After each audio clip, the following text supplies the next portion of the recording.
Good afternoon. Good afternoon. Good afternoon, Miss. ഞാനോർത്ത് കേൾക്കുന്നില്ലേന്ന് ആരും തിരിച്ച് respond ചെയ്യാതിരുന്നപ്പോ. എല്ലാവരും എത്തിയില്ലേ? ഇതൊക്കെ കഴിഞ്ഞു വന്നില്ലേ?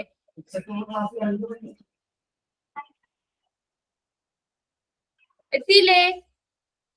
ഞാനിങ്ങനെ വരാറുണ്ടോ? എത്തിയില്ലേ?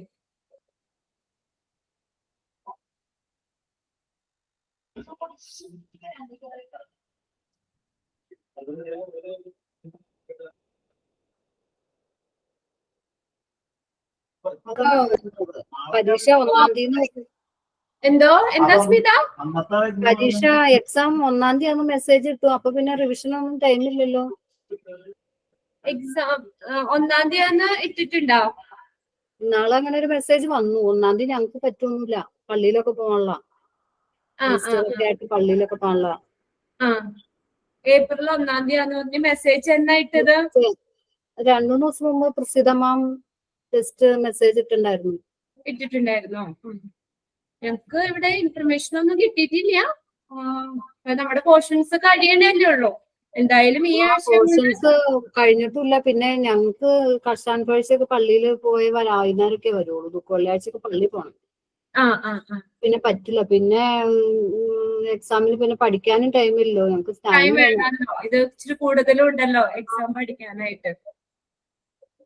ഓക്കെ, എന്തായാലും ഇവിടെ ഞങ്ങൾക്ക് മീറ്റിംഗ് ഒക്കെ ഉണ്ടാവും. അപ്പൊ നിങ്ങള് ടീച്ചറിനോട് എന്തൊക്കെയോ പറഞ്ഞിട്ടില്ലേ? ടീച്ചർക്ക് പറയണ്ടായിരുന്നു ക്ലാസ് ഞങ്ങൾക്ക് പറഞ്ഞിരുന്നു 1-ാം തീയതി പറ്റില്ല, 20-ാം തീയതി ഒക്കെ. ഞങ്ങൾക്ക് സമയം വേണ്ടേ, പഠിക്കാനും നോക്കാനും ടൈം വേണ്ടേ. ഞങ്ങൾ പറഞ്ഞോണോ? ഞങ്ങൾ ഇങ്ങനെ സ്റ്റുഡൻസിന്റെ ഭാഗത്തുനിന്ന് ഇങ്ങനെ ഒരു ഇത് വന്നു, സംസാരിക്കുമല്ലോ, പറയാം. ഫാമിലി ആയിട്ടും കൂടി കഴിഞ്ഞപ്പോ നമുക്ക് ഫുൾ ടൈം ഇങ്ങനെ ഇതിലിരുന്ന് ഇങ്ങനെ കുട്ടികൾ പഠിക്കണ പോലെ പഠിക്കാൻ പറ്റില്ലല്ലോ. ഇല്ല. അപ്പൊ നമുക്ക് ഒട്ടും സമയമില്ലാതെ നമ്മള് പിന്നെ എങ്ങനെയാ എക്സാം അറ്റൻഡ് ചെയ്യുന്നത്? ഓക്കെ, നിങ്ങളുടെ ഒരു ഇത് ഞങ്ങൾ മാനിക്കുന്നു. അവിടെ പറയാട്ടോ. ഇങ്ങനെ ഞങ്ങളല്ലേ നിങ്ങളുമായിട്ട് നേരിട്ട് ഡീൽ ചെയ്യുന്നേ. അപ്പൊ നിങ്ങളുടെ ആവശ്യങ്ങളും കാര്യങ്ങളും ആദ്യം ഫസ്റ്റ് ഞങ്ങളോട് പറയുമ്പോൾ ഞങ്ങൾ അത് അവിടെ അറിയിക്കാം. ഇങ്ങനെ പിള്ളേരുകൾ പറയണ്ടായിരുന്നു, അവർക്ക് എക്സാം ഇങ്ങനെ ഈ സമയത്തെ പഠിക്കാൻ ആവശ്യത്തിനുള്ള ടൈം കിട്ടില്ല എന്നുള്ളതാണ് പറഞ്ഞതെന്ന് പറയാം. ഓക്കെ, 3-4 മൊഡ്യൂള് ഇപ്പൊ എക്സാം ഇട്ട് കഴിഞ്ഞാൽ പിന്നെ ലാസ്റ്റ് ആഴ്ച ഫൈനലും വെക്കുമല്ലോ. എന്തായാലും ഫസ്റ്റ് ബാച്ച് ആയതുകൊണ്ട് അപ്പൊ ഉള്ള പാടുണ്ട്. ഫൈനൽ എക്സാം മാത്രമായിട്ട് നടത്തിയ പോരെ? അപ്പൊ ഞങ്ങൾക്ക് ഒരു മാസം സമയം കിട്ടില്ല. ഏപ്രിൽ ലാസ്റ്റ് നടത്തിയ മതി. നമ്മൾ ഫസ്റ്റ് സെക്കൻഡ് മൊഡ്യൂൾ കഴിഞ്ഞൊരു എക്സാം ഇട്ടില്ല. അതുപോലെ നിങ്ങൾക്ക് കുറച്ചും കൂടി പഠിക്കാലോ എന്ന് കരുതിയിട്ടാണ് തേർഡ് എക്സാം നടത്തിയിട്ട് പിന്നെ നമുക്ക് ഫൈനൽ കൊടുക്കാന്നുള്ളത് പറഞ്ഞത്. അപ്പൊ 3rd-ഉം 4th-ൽ നമ്മൾ ലെസൺ പഠിക്കണം. പിന്നെ അതിനു മുമ്പ് ഫസ്റ്റില് നമ്മള് ഫസ്റ്റും സെക്കൻഡും മൊഡ്യൂളിൽ ഇടാത്ത ലെസൺ ഉണ്ടല്ലോ. കുറച്ച് പോർഷൻസ് മറന്നു പോയിട്ടുണ്ടല്ലോ. റിവിഷൻ ചെയ്ത് വരുമ്പോഴേക്കും പിന്നെ ചില 1-2 ചാപ്റ്റേഴ്സ് ഞങ്ങൾക്ക് ഡൗട്ട് ഉള്ളതെല്ലാം നമ്മൾ മിസ്സിമാരോട് ചോദിച്ചു വരുമ്പോഴേക്കും നമുക്ക് ലാസ്റ്റ് ആകുമ്പോഴേക്കും അന്നേരത്തേക്കും ഫൈനൽ എക്സാമിന് പ്രിപ്പയർ ആക്കാൻ പറ്റുമോ? ഫൈനൽ എക്സാം കൂടി അടുപ്പിച്ച് വരുമ്പോ പിന്നെ നമുക്ക് ഇതൊക്കെ കൂടി കവർ ചെയ്യാൻ പറ്റുമോ എന്നൊരു സംശയം ഉണ്ട് കേട്ടോ. അപ്പൊ ഇവിടെ ഞങ്ങൾക്ക് കിട്ടിയ ഒരു ഇൻഫർമേഷൻ അനുസരിച്ച് നമുക്ക് 3rd-ഉം 4th അപ്പൊ ഞങ്ങൾ പറഞ്ഞ ടോപ്പിക് കഴിയുന്നേ ഉള്ളൂ. ഈ ഒരാഴ്ചയും കൂടി മാത്സ് അല്ലെങ്കിൽ അടുത്ത ആഴ്ച ഒരു ക്ലാസ്സും കൂടി ജസ്റ്റ് വേണ്ടി വരികയായിരിക്കും. മാക്സിമം ചിലപ്പോ ഈ ഒരാഴ്ച കൂടി കഴിയേണ്ടതാണ്. 3 ക്ലാസ് കൂടി റിവിഷൻ ഇതുവരെ വന്നിട്ടില്ല. ആദ്യം എടുത്തതെല്ലാം മറന്നു പോയിട്ടുണ്ട്. റിവിഷൻ ആദ്യത്തെ അല്ലേ, ഫസ്റ്റത്തേക്ക് അല്ലേ? അല്ല, ഇപ്പൊ തന്നെ നോക്കട്ടെ. മാക്സിമം നിങ്ങൾക്ക് നിങ്ങളെ സപ്പോർട്ട് ചെയ്യുന്ന രീതിയിൽ ഞങ്ങളുടെ ഭാഗത്തു നിന്നുള്ള കാര്യങ്ങൾ നിങ്ങൾക്ക് അറേഞ്ച് ചെയ്ത് തരാം കേട്ടോ. അപ്പൊ നിങ്ങളുടെ ഒരു ഇത് ഞങ്ങൾ അവിടെ അറിയിക്കാം, ഇങ്ങനെ പറയുന്നുണ്ടായിരുന്നു എന്നുള്ളതേ. അപ്പൊ അതിനനുസരിച്ചൊരു ഫൈനൽ എന്തായാലും ഇവിടുന്ന് പ്രസീത മാം ഒരു ഇൻഫർമേഷൻ തരുമല്ലോ. അപ്പൊ അതനുസരിച്ച് കുട്ടികൾക്കൊക്കെ എക്സാം ആയതുകൊണ്ട് നമുക്ക് വായിക്കാനൊന്നും പറ്റുന്നില്ല. പിള്ളേരെ ശ്രദ്ധിക്കണ്ടേ? പിള്ളേർക്ക് എക്സാം ആയിട്ട് ഞാനും പറഞ്ഞില്ല, ഇപ്പൊ അവർക്കുടെ പുറകെ ഓടുന്നതിന്റെ തിരക്കാണ് നമ്മളെല്ലാവരും. അപ്പൊ അതുകൊണ്ട് എന്നത്തേക്കാണ് എക്സാം വെക്കുന്നതിന് കറക്റ്റ് ഡേറ്റ് ആയിട്ടില്ലല്ലോ. ഓക്കെ, നമുക്ക് മാക്സിമം നിങ്ങൾക്ക് വലിയ ബുദ്ധിമുട്ടില്ലാത്ത രീതിയിൽ നമുക്ക് കാര്യങ്ങൾ അറേഞ്ച് ചെയ്യാം. ഓക്കെ, അത് മാമിനോട് ഞങ്ങൾ പറയാം, ഇങ്ങനെ പറഞ്ഞിട്ടുണ്ടായിരുന്നു എന്നുള്ളതേ. പിന്നെ ലാസ്റ്റ് തീരുമാനം എടുക്കുന്നത് അവിടെ നിന്നാണല്ലോ. പിന്നെ ഞങ്ങൾക്ക് ഇങ്ങനെ ഒരു സജഷൻ പറയാം. നമ്മളല്ലേ ഞങ്ങളുമായിട്ട് എന്താ പറയാ, നിങ്ങളുമായിട്ട് കൂടുതൽ അറ്റാച്ച്മെന്റുകളും ഞങ്ങൾക്കല്ലേ. അപ്പൊ അതുകൊണ്ട് കഴിഞ്ഞ ക്ലാസ്സിൽ കയറി ഇപ്പൊ കുട്ടികൾ ഇങ്ങനെ പറയുണ്ടായിരുന്നു, പിള്ളേർക്കുടെ എക്സാമും കാര്യങ്ങളൊക്കെയാണ്. പിന്നെ ഇപ്പൊ ഇനി പെരുന്നാൾ ഒക്കെ വരുവാണല്ലോ, ഈസ്റ്ററിന്റെ ഒക്കെ തിരക്കാണ്. അപ്പൊ അങ്ങനെയുള്ള കുറച്ച് കാര്യങ്ങൾ പറഞ്ഞു. അപ്പൊ അവർക്ക് പഠിക്കാനുള്ള ടൈം കിട്ടണം എന്ന് പറയുന്നതെന്നുള്ള രീതിക്ക് ഞങ്ങൾ സംസാരിക്കാം കേട്ടോ. ഓക്കെ, അതവർക്ക് നിങ്ങൾ വിഷമിക്കേണ്ട. മാക്സിമം നിങ്ങൾക്ക് ബുദ്ധിമുട്ടില്ലാത്ത രീതിയിൽ നമുക്ക് ആ കാര്യങ്ങൾ എങ്ങനെയാന്ന് വെച്ച് ചെയ്യാം ഇവിടെ പറഞ്ഞിട്ട് കേട്ടോ. Ma'am final date, exam date, final date ഒരു 2 to 3 weeks മുൻപേ ഇൻഫോം ചെയ്യുമായിരുന്നെങ്കിലേ അത് അനുസരിച്ച് നമുക്ക് നമ്മുടെ കാര്യങ്ങളും കൂടെ ഒന്ന് അഡ്ജസ്റ്റ് ചെയ്യായിരുന്നു. ഫൈനൽ എക്സാമിന്റെ അല്ലേ, ലാസ്റ്റ് ഡേറ്റ്. ആയിക്കോട്ടെ. ഇപ്പൊ നമ്മള് നിങ്ങൾ ഉദ്ദേശിക്കുന്ന 3rd, 4th മൊഡ്യൂളിന്റെ ആണല്ലോ ലാസ്റ്റ് ഫൈനൽ എക്സാമിന്റെ അല്ലേ? ഫൈനൽ എക്സാമിന്റെ ലാസ്റ്റ് എക്സാമിന്റെ ഡേറ്റ് ഒന്ന് പറയുമായിരുന്നെങ്കിൽ നമുക്ക് അത് അനുസരിച്ച് എല്ലാം ഒന്ന് അഡ്ജസ്റ്റ് ചെയ്യായിരുന്നു. ഓക്കെ, അതെന്തായാലും അറിയിക്കാം. ഇനിയിപ്പോ എന്തായാലും ഈ ഒരാഴ്ച വന്നിട്ട് അടുത്ത ആഴ്ച എക്സാം എന്ന് പറഞ്ഞാൽ നിങ്ങൾക്ക് ബുദ്ധിമുട്ടാണല്ലോ. അത് ഞാൻ പറഞ്ഞോളാം കേട്ടോ. ഫൈനൽ എക്സാമിന്റെ ഒരു 2-3 ആഴ്ച മുന്നെങ്കിലും അവരെ അറിയിക്കണം എന്നുള്ളത് അത് ഞാൻ പറഞ്ഞോളാം. ഇനി ഈ എക്സാമിന്റെ കാര്യം പറയാൻ ഞാൻ പറയാം കേട്ടോ. അതെന്തായാലും നേരത്തെ അറിയിക്കാം. അല്ലെങ്കിൽ പിന്നെ നിങ്ങൾക്ക് ഇത്രയും ഫൈനലാണ് അറിയേണ്ടത്. കാരണം എനിക്കൊക്കെ കുറച്ച് തിരക്കുണ്ട്. എന്റെ വീട്ടുകാരി കൂടലാണ്, അമ്മേന്റെ കണ്ണ് ഓപ്പറേഷൻ ഉണ്ട്. അല്ല, അടുത്ത മാസത്തേക്ക് വെച്ചതാ. അതുകൊണ്ടാ. അപ്പൊ ഫൈനൽ ഒന്ന് അറിഞ്ഞാല് ഓക്കെ, അത് കുഴപ്പമില്ല. നിങ്ങൾ പറഞ്ഞതില് കുഴപ്പമൊന്നുമുള്ള കാര്യമല്ല. ഇപ്പൊ നമുക്കാണെങ്കിലും ഇപ്പൊ എക്സാം പറയുമ്പോ നമുക്ക് കുറച്ച് ദിവസം മുന്നേ അറിഞ്ഞാലല്ലേ നമുക്ക് അതിനനുസരിച്ച് പഠിക്കാനും ഒക്കെ ടൈം കിട്ടുള്ളൂ. അത് ഞാനിവിടെ പറയാനേക്കാം കേട്ടോ. ഓക്കെ, ക്ലാസ്സിലേക്ക് വരാം. എന്തായാലും കറക്റ്റ് ഡേറ്റ് ഒന്നും ആയിട്ടില്ലല്ലോ. എന്തായാലും അതിന് മുന്നേ നിങ്ങൾക്ക് ഇപ്പൊ 2-3 ആഴ്ച മുന്നേ ലാസ്റ്റ് എക്സാമിന്റെ ഡേറ്റും എന്താന്ന് വെച്ചാൽ പറയാനും ഞാൻ പറഞ്ഞോളാം. ഇപ്പൊ തന്നെ ഞാനത് ക്ലാസ് കഴിയുമ്പോ തന്നെ ഞാൻ അവിടെ സംസാരിക്കാം കേട്ടോ. ഓഫീസിൽ സംസാരിച്ചോളാം. ഓക്കെ, ഇനി വേറെ ഒന്നുമില്ലല്ലോ. എന്തായാലും അങ്ങനെയാണ് ഇവിടുന്ന് പറഞ്ഞത്. സിൻഡാ സാറാണെങ്കിലും പറഞ്ഞത് നമുക്ക് 3rd, 4th കഴിയുമ്പോൾ അവർക്കൊരു മറ്റേ 1st, 2nd നടത്തിയ പോലെ ഒരു എക്സാം കൊടുത്തിട്ട് ഫൈനൽ എക്സാം നടത്താന്നുള്ളത് തന്നെ പറഞ്ഞു. 1st, 2nd നന്നാലും revision തന്നോട്ടോ. അത്രയും ടൈം കിട്ടുമെന്ന് ഞങ്ങൾക്ക് ഒന്നും അറിയില്ല, എങ്കിലും മാക്സിമം തരാം. അത് കഴിഞ്ഞ ഇതിപ്പോ നമുക്ക് ഏകദേശം 1 മാസത്തോളം നമുക്ക് നന്നായിട്ട് റിവിഷൻ ചെയ്യാനുള്ള ടൈം ഒക്കെ കിട്ടിയായിരുന്നു ആദ്യത്തെ. അത്രയും ഇനി കിട്ടുമെന്നുള്ളത് അറിയില്ല കേട്ടോ. മാക്സിമം ടൈം കിട്ടിയില്ലെങ്കിൽ ഇമ്പോർട്ടന്റ് ക്വസ്റ്റ്യൻസ് ആൻഡ് ആൻസേഴ്സ് തന്നാലും ടൈം കിട്ടിയില്ലെങ്കിൽ അത് പറഞ്ഞുതരാം. പ്രശ്നം ഉണ്ടാവില്ലായിരിക്കും, അറിയില്ല. എല്ലാരും ഇത് നോക്കിയിട്ട് ഇല്ല, കുഴപ്പമില്ല. അതെന്തായാലും ഫൈനൽ എക്സാമിന് മുന്നേ അത് ഞാൻ പറയാം. പിന്നെ മാക്സിമം നിങ്ങൾക്ക് റിവിഷൻ തരാനോ എന്തായാലും ഞങ്ങൾ നോക്കുള്ളൂല്ലോ. അല്ലെങ്കിൽ പിന്നെ ഞങ്ങൾക്കും പറ്റില്ല. ഇത്രയും കഷ്ടപ്പെട്ട് നമ്മൾ പഠിച്ചിട്ട് നിങ്ങൾക്ക് മാക്സിമം കിട്ടുന്ന രീതിയിൽ നമുക്ക് റിവിഷൻ കിട്ടുന്ന രീതിയിൽ ഞങ്ങൾ പറയാം. കുറച്ച് റിവിഷൻ കൊടുക്കണം എന്നുള്ള രീതിയിൽ സംസാരിക്കാം കേട്ടോ. ഓക്കെ, ഞങ്ങളുടെ ഭാഗത്ത് നിന്ന് നിങ്ങൾക്ക് എന്തായാലും ഒരു ബുദ്ധിമുട്ടില്ലാത്ത രീതിയിൽ നിങ്ങൾ കാര്യങ്ങൾ ചെയ്യാൻ ഞങ്ങളും ഒരു ക്ലാസ് എക്സ്ട്രാ കൂടുതൽ കിട്ടാനാണ് ഞങ്ങളും ആഗ്രഹിക്കുന്നത്. അപ്പൊ അത്രയും നിങ്ങൾക്ക് റിവിഷൻ തരാനോ എന്നുള്ളത്. പിന്നെ കഴിഞ്ഞ പ്രാവശ്യം കിട്ടിയതിന്റെ അത്രയും കിട്ടുമോ എന്നുള്ളതും അറിയില്ല. എങ്കിലും ഞങ്ങളായിട്ട് ഒരു ക്ലാസ് പോലും മിസ്സാക്കുന്നില്ലല്ലോ. അപ്പൊ മാക്സിമം കുറവാണെങ്കിൽ മിസ് ഇമ്പോർട്ടന്റ് എടുക്കുള്ളൂ പറഞ്ഞുതരാമോ ഓരോ ചാപ്റ്ററിലെയും? ഓക്കെ, നമ്മളിപ്പോ എന്തായാലും നമുക്ക് ചാപ്റ്റർ വൈസ് നോക്കുമ്പോ അതിന് ഇമ്പോർട്ടൻസ് പറയാം. അത് ഒരുപാടുണ്ടല്ലോ. ഓക്കെ, കുഴപ്പമില്ല. നിങ്ങൾക്ക് എന്തായാലും ഞങ്ങൾക്ക് ഓൾറെഡി അറിയാലോ, നമ്മള് പിള്ളേരൊന്നും അല്ല. അപ്പൊ അതുകൊണ്ട് നിങ്ങൾക്കും പഠിക്കാനും ഫുൾ ടൈം ഒന്നും പിള്ളേര് പഠിക്കുന്ന രീതിക്ക് പഠിക്കാനും നിങ്ങൾക്ക് പറ്റില്ലല്ലോ. അതിനനുസരിച്ച് ചെയ്തോളാം, കുഴപ്പമില്ല. നിങ്ങൾക്ക് അധികം ബുദ്ധിമുട്ടുണ്ടാക്കാത്ത രീതിയിൽ നമുക്ക് എങ്ങനെയാന്ന് വെച്ചാൽ അറേഞ്ച് ചെയ്യാം. ഓക്കെ, നോക്കാം. നമ്മൾ കഴിഞ്ഞ ക്ലാസ്സിൽ JCI പറഞ്ഞത് അല്ലെ? ജോയിന്റ് എന്തായിരുന്നു JCIയുടെ expanded form? Joint commission international. Joint commission international ആണ് JCI എന്ന് പറയുന്നത്. ഇതൊരു US based not for profit accreditation ബോഡിയാണ്. ഒരു അംഗീകാരം നൽകുന്ന ഒരു സ്ഥാപനമാണ്. അതിന്റെ ഗോൾ എന്താണ്? Is to improve the quality of the health care in the international community by giving world wide accreditation service. അതിന്റെ ഗോളും നമ്മൾ പറഞ്ഞു. ഈ ഹെൽത്ത് കെയറിൽ ക്വാളിറ്റി ഇംപ്രൂവ് ചെയ്യുക, അതാണ് മെയിൻ ആയിട്ട്. ക്വാളിറ്റി മാനേജ്മെന്റ് അല്ലേ? അപ്പൊ ക്വാളിറ്റി ഇംപ്രൂവ് ചെയ്യുക എന്നുള്ള ഒരു ലക്ഷ്യത്തോടു കൂടി പ്രവർത്തിക്കുന്ന ഒരു അക്രഡിറ്റേഷൻ ബോഡിയാണ് JCI എന്ന് പറഞ്ഞത്. അതുവരെ നമ്മൾ പറഞ്ഞത്. ഇനി നോക്കാം JCIയുടെ അക്രഡിറ്റേഷൻ. JCI അക്രഡിറ്റേഷൻ നടന്ന 8 തരം ഹെൽത്ത് കെയർ പ്രോഗ്രാമുകൾക്ക് JCI അക്രഡിറ്റേഷൻ നൽകുന്നു.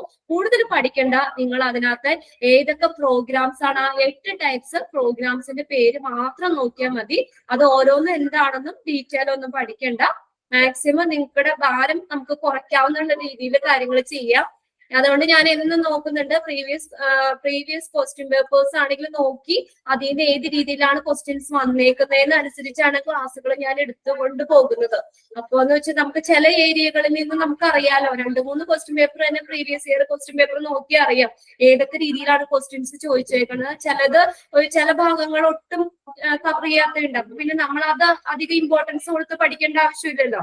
ചിലതെന്ന് വെച്ചാൽ ഒരിക്കലും എന്താ പറയാ നമുക്ക് ഒഴിവാക്കാൻ പറ്റാത്ത ചില പോർഷൻസ് ഉണ്ട്. അതെല്ലാം ക്വസ്റ്റ്യൻ പേപ്പറും ചോദിക്കുന്നത് അങ്ങനെയും ഉണ്ട്. അപ്പൊ അതുകൊണ്ട് അതനുസരിച്ച് തന്നെയാണ് നമ്മൾ ക്ലാസ് പോണത്. അപ്പൊ ഇമ്പോർട്ടന്റ് ആണെന്ന് പറയുന്ന കാര്യങ്ങൾ എന്തായാലും നോക്കണം കേട്ടോ നിങ്ങൾ. അപ്പൊ നോക്കി ഇവിടെ നോക്കുക, ഇത്ര നോക്കിയാൽ മതി. JCI accreditation. JCI accredits 8 type of health care programs. 8 തരത്തിലുള്ള ഹെൽത്ത് പ്രോഗ്രാമുകൾക്ക് JCI അക്രഡിറ്റേഷൻ നൽകുന്നു. അംഗീകാരം നൽകുന്ന 8 തരത്തിലുള്ള ഹെൽത്ത് കെയർ പ്രോഗ്രാംസ് ആണ്. ഇവിടെ ചോദിച്ച ഒരു ക്വസ്റ്റ്യൻ എന്ന് പറഞ്ഞാൽ അത് ഞാൻ മോക്ക് ടെസ്റ്റിൽ നിങ്ങൾക്ക് ഇട്ടിട്ടുണ്ട്. Which of the following health care programme is accredited by JCI എന്നായിരുന്നു ക്വസ്റ്റ്യൻ. ഏത് ഹെൽത്ത് കെയർ പ്രോഗ്രാം ആണ് JCI അക്രഡിറ്റ് ചെയ്തത്? ഇവിടെ 8 ടൈപ്പ് ഹെൽത്ത് കെയർ പ്രോഗ്രാമിന് JCI അക്രഡിറ്റേഷൻ നൽകുന്നുണ്ട്, അംഗീകാരം നൽകുന്നുണ്ട്. അത് ഏതൊക്കെയാണ്? 8 ടൈപ്പ് പേരുകൾ മാത്രം നോക്കിയാൽ മതി.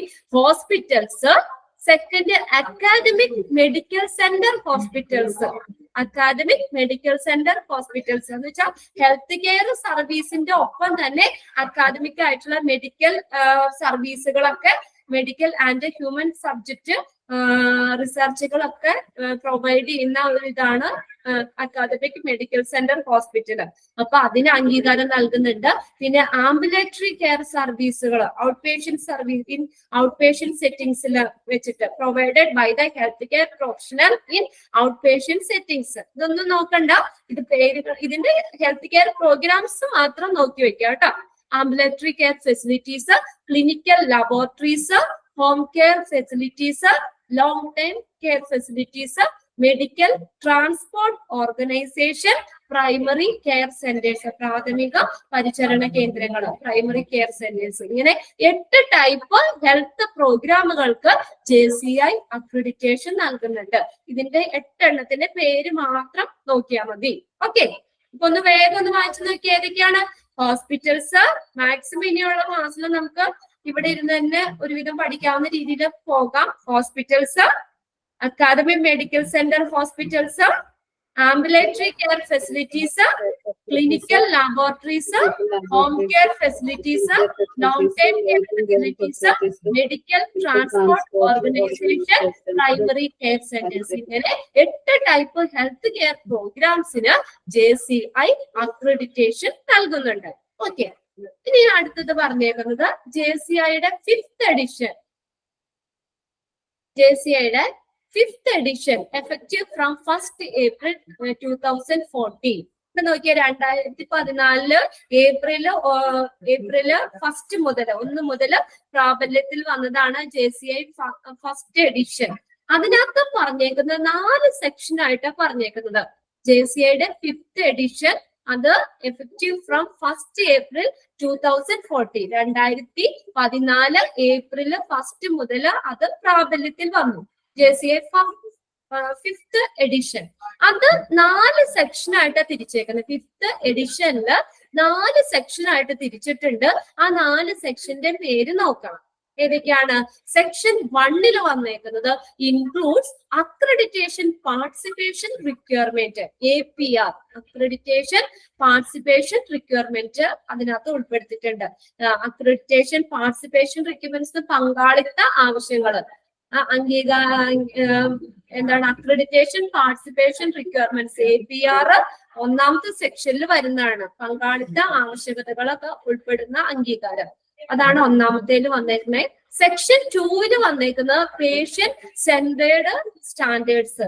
പേഷ്യന്റ് സെന്റേർഡ് സ്റ്റാൻഡേർഡ്സ്, രോഗീനെ ആ പേഷ്യന്റിനെ സെൻട്രലൈസ് ചെയ്ത കേന്ദ്രീകരിച്ചുള്ള സ്റ്റാൻഡേർഡ്സ്, മാനദണ്ഡങ്ങൾ. പേഷ്യന്റ് സെൻട്രലൈസ്ഡ് അല്ലെങ്കിൽ സെന്റേർഡ് സ്റ്റാൻഡേർഡ്സ്, ആ പേഷ്യന്റിനെ കേന്ദ്രീകരിച്ചിട്ടുള്ള സ്റ്റാൻഡേർഡ്സ് അല്ലെങ്കിൽ മാനദണ്ഡങ്ങള്.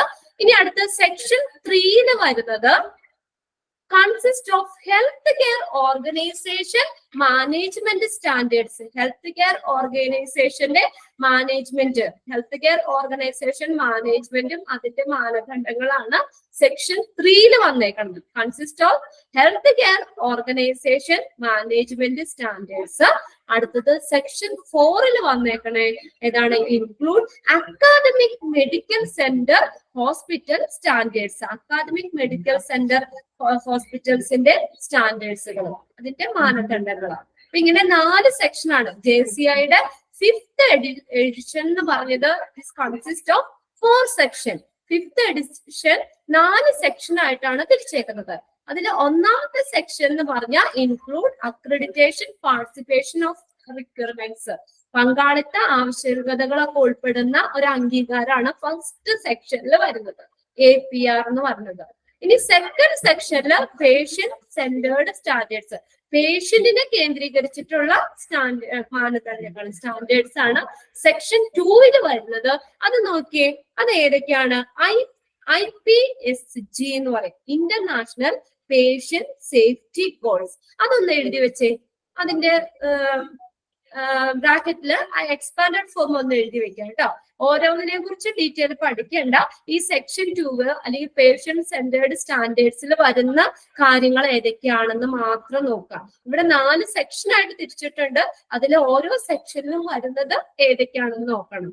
അപ്പൊ അതിന്റെ ഒരു എക്സ്പാൻഡഡ് ഫോം ഒന്ന് എഴുതി വെച്ചോ കേട്ടോ. അതിന്റെ മാത്രം ഇല്ല, ബാക്കി എല്ലാത്തിന്റെയും കൊടുത്തിട്ടുണ്ട്. ഇന്റർനാഷണൽ IPSG ആണ്, international patient safety goals. International patient safety goals, IPSG എഴുതിയാ? International patient safety goals, IPSG. കഴിഞ്ഞ? അപ്പൊ പേഷ്യന്റിനെ കേന്ദ്രീകരിച്ചിട്ടുള്ള സ്റ്റാൻഡേർഡ്സ്, പേഷ്യന്റ് സെന്റേർഡ് സ്റ്റാൻഡേർഡ്സ് ആണ് വരുന്നത്. അതിന്റെ കീഴിൽ വരുന്നതാണ്, അതിനകത്ത് ഉൾപ്പെടുന്നതാണ് IPSG എന്ന് പറഞ്ഞത്, ഇന്റർനാഷണൽ പേഷ്യന്റ് സേഫ്റ്റി ഗോൾസ്. പിന്നെ വരുന്നതാണ് ACC, access to care and continuity of care, access to care and continuity of care. PFR, patient and family rights, patient and family rights. പിന്നെ AOP, assessment of patient. AOP എന്ന assessment of patient.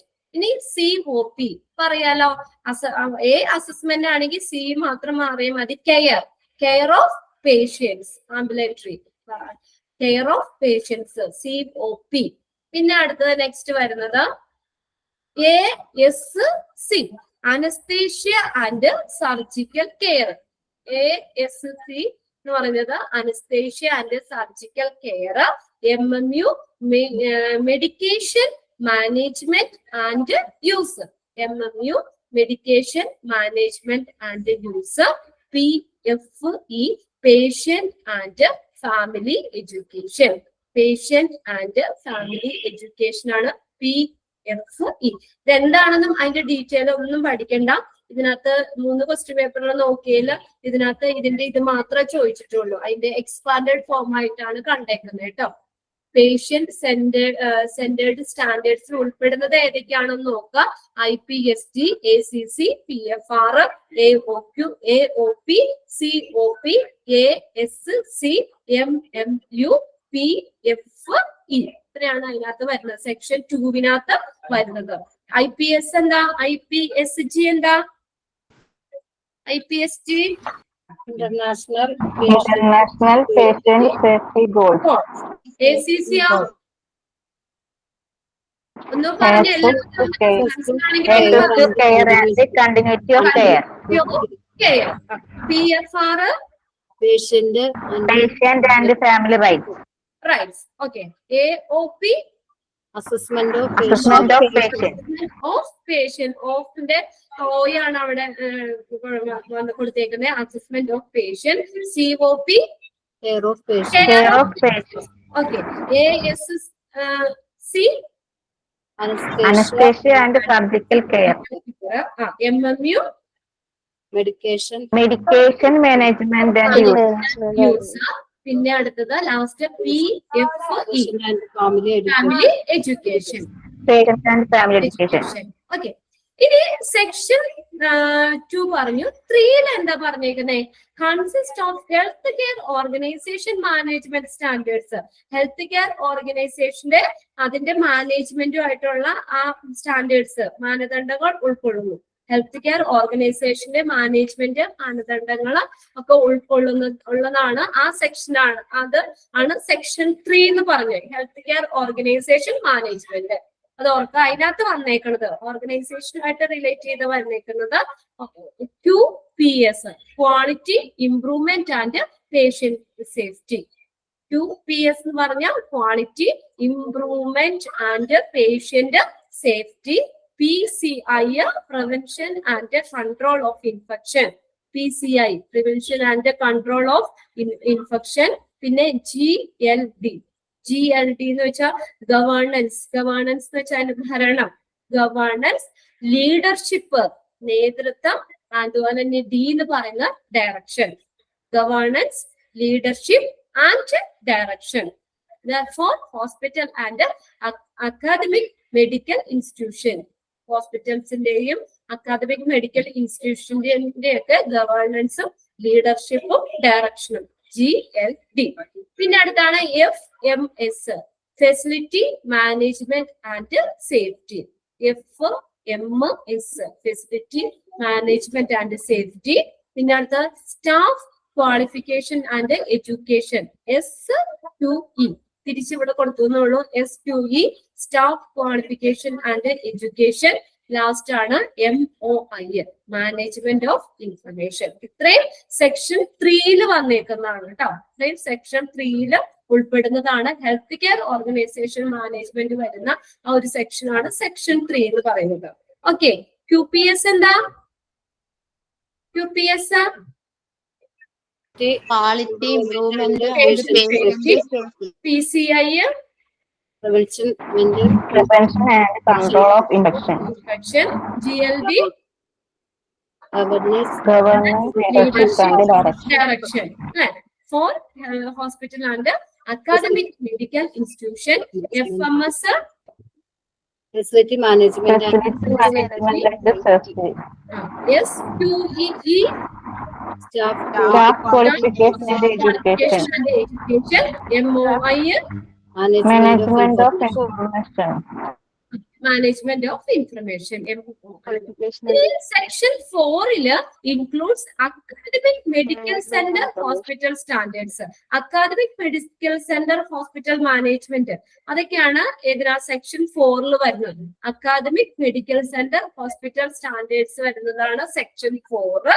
അതിനകത്ത് ഏതൊക്കെയാണ്? 2 എണ്ണം പറഞ്ഞേക്കുന്നത്. Medical profession education MPE medical profession എഡ്യൂക്കേഷനും പിന്നെ human subject research പ്രോഗ്രാമും HRPL.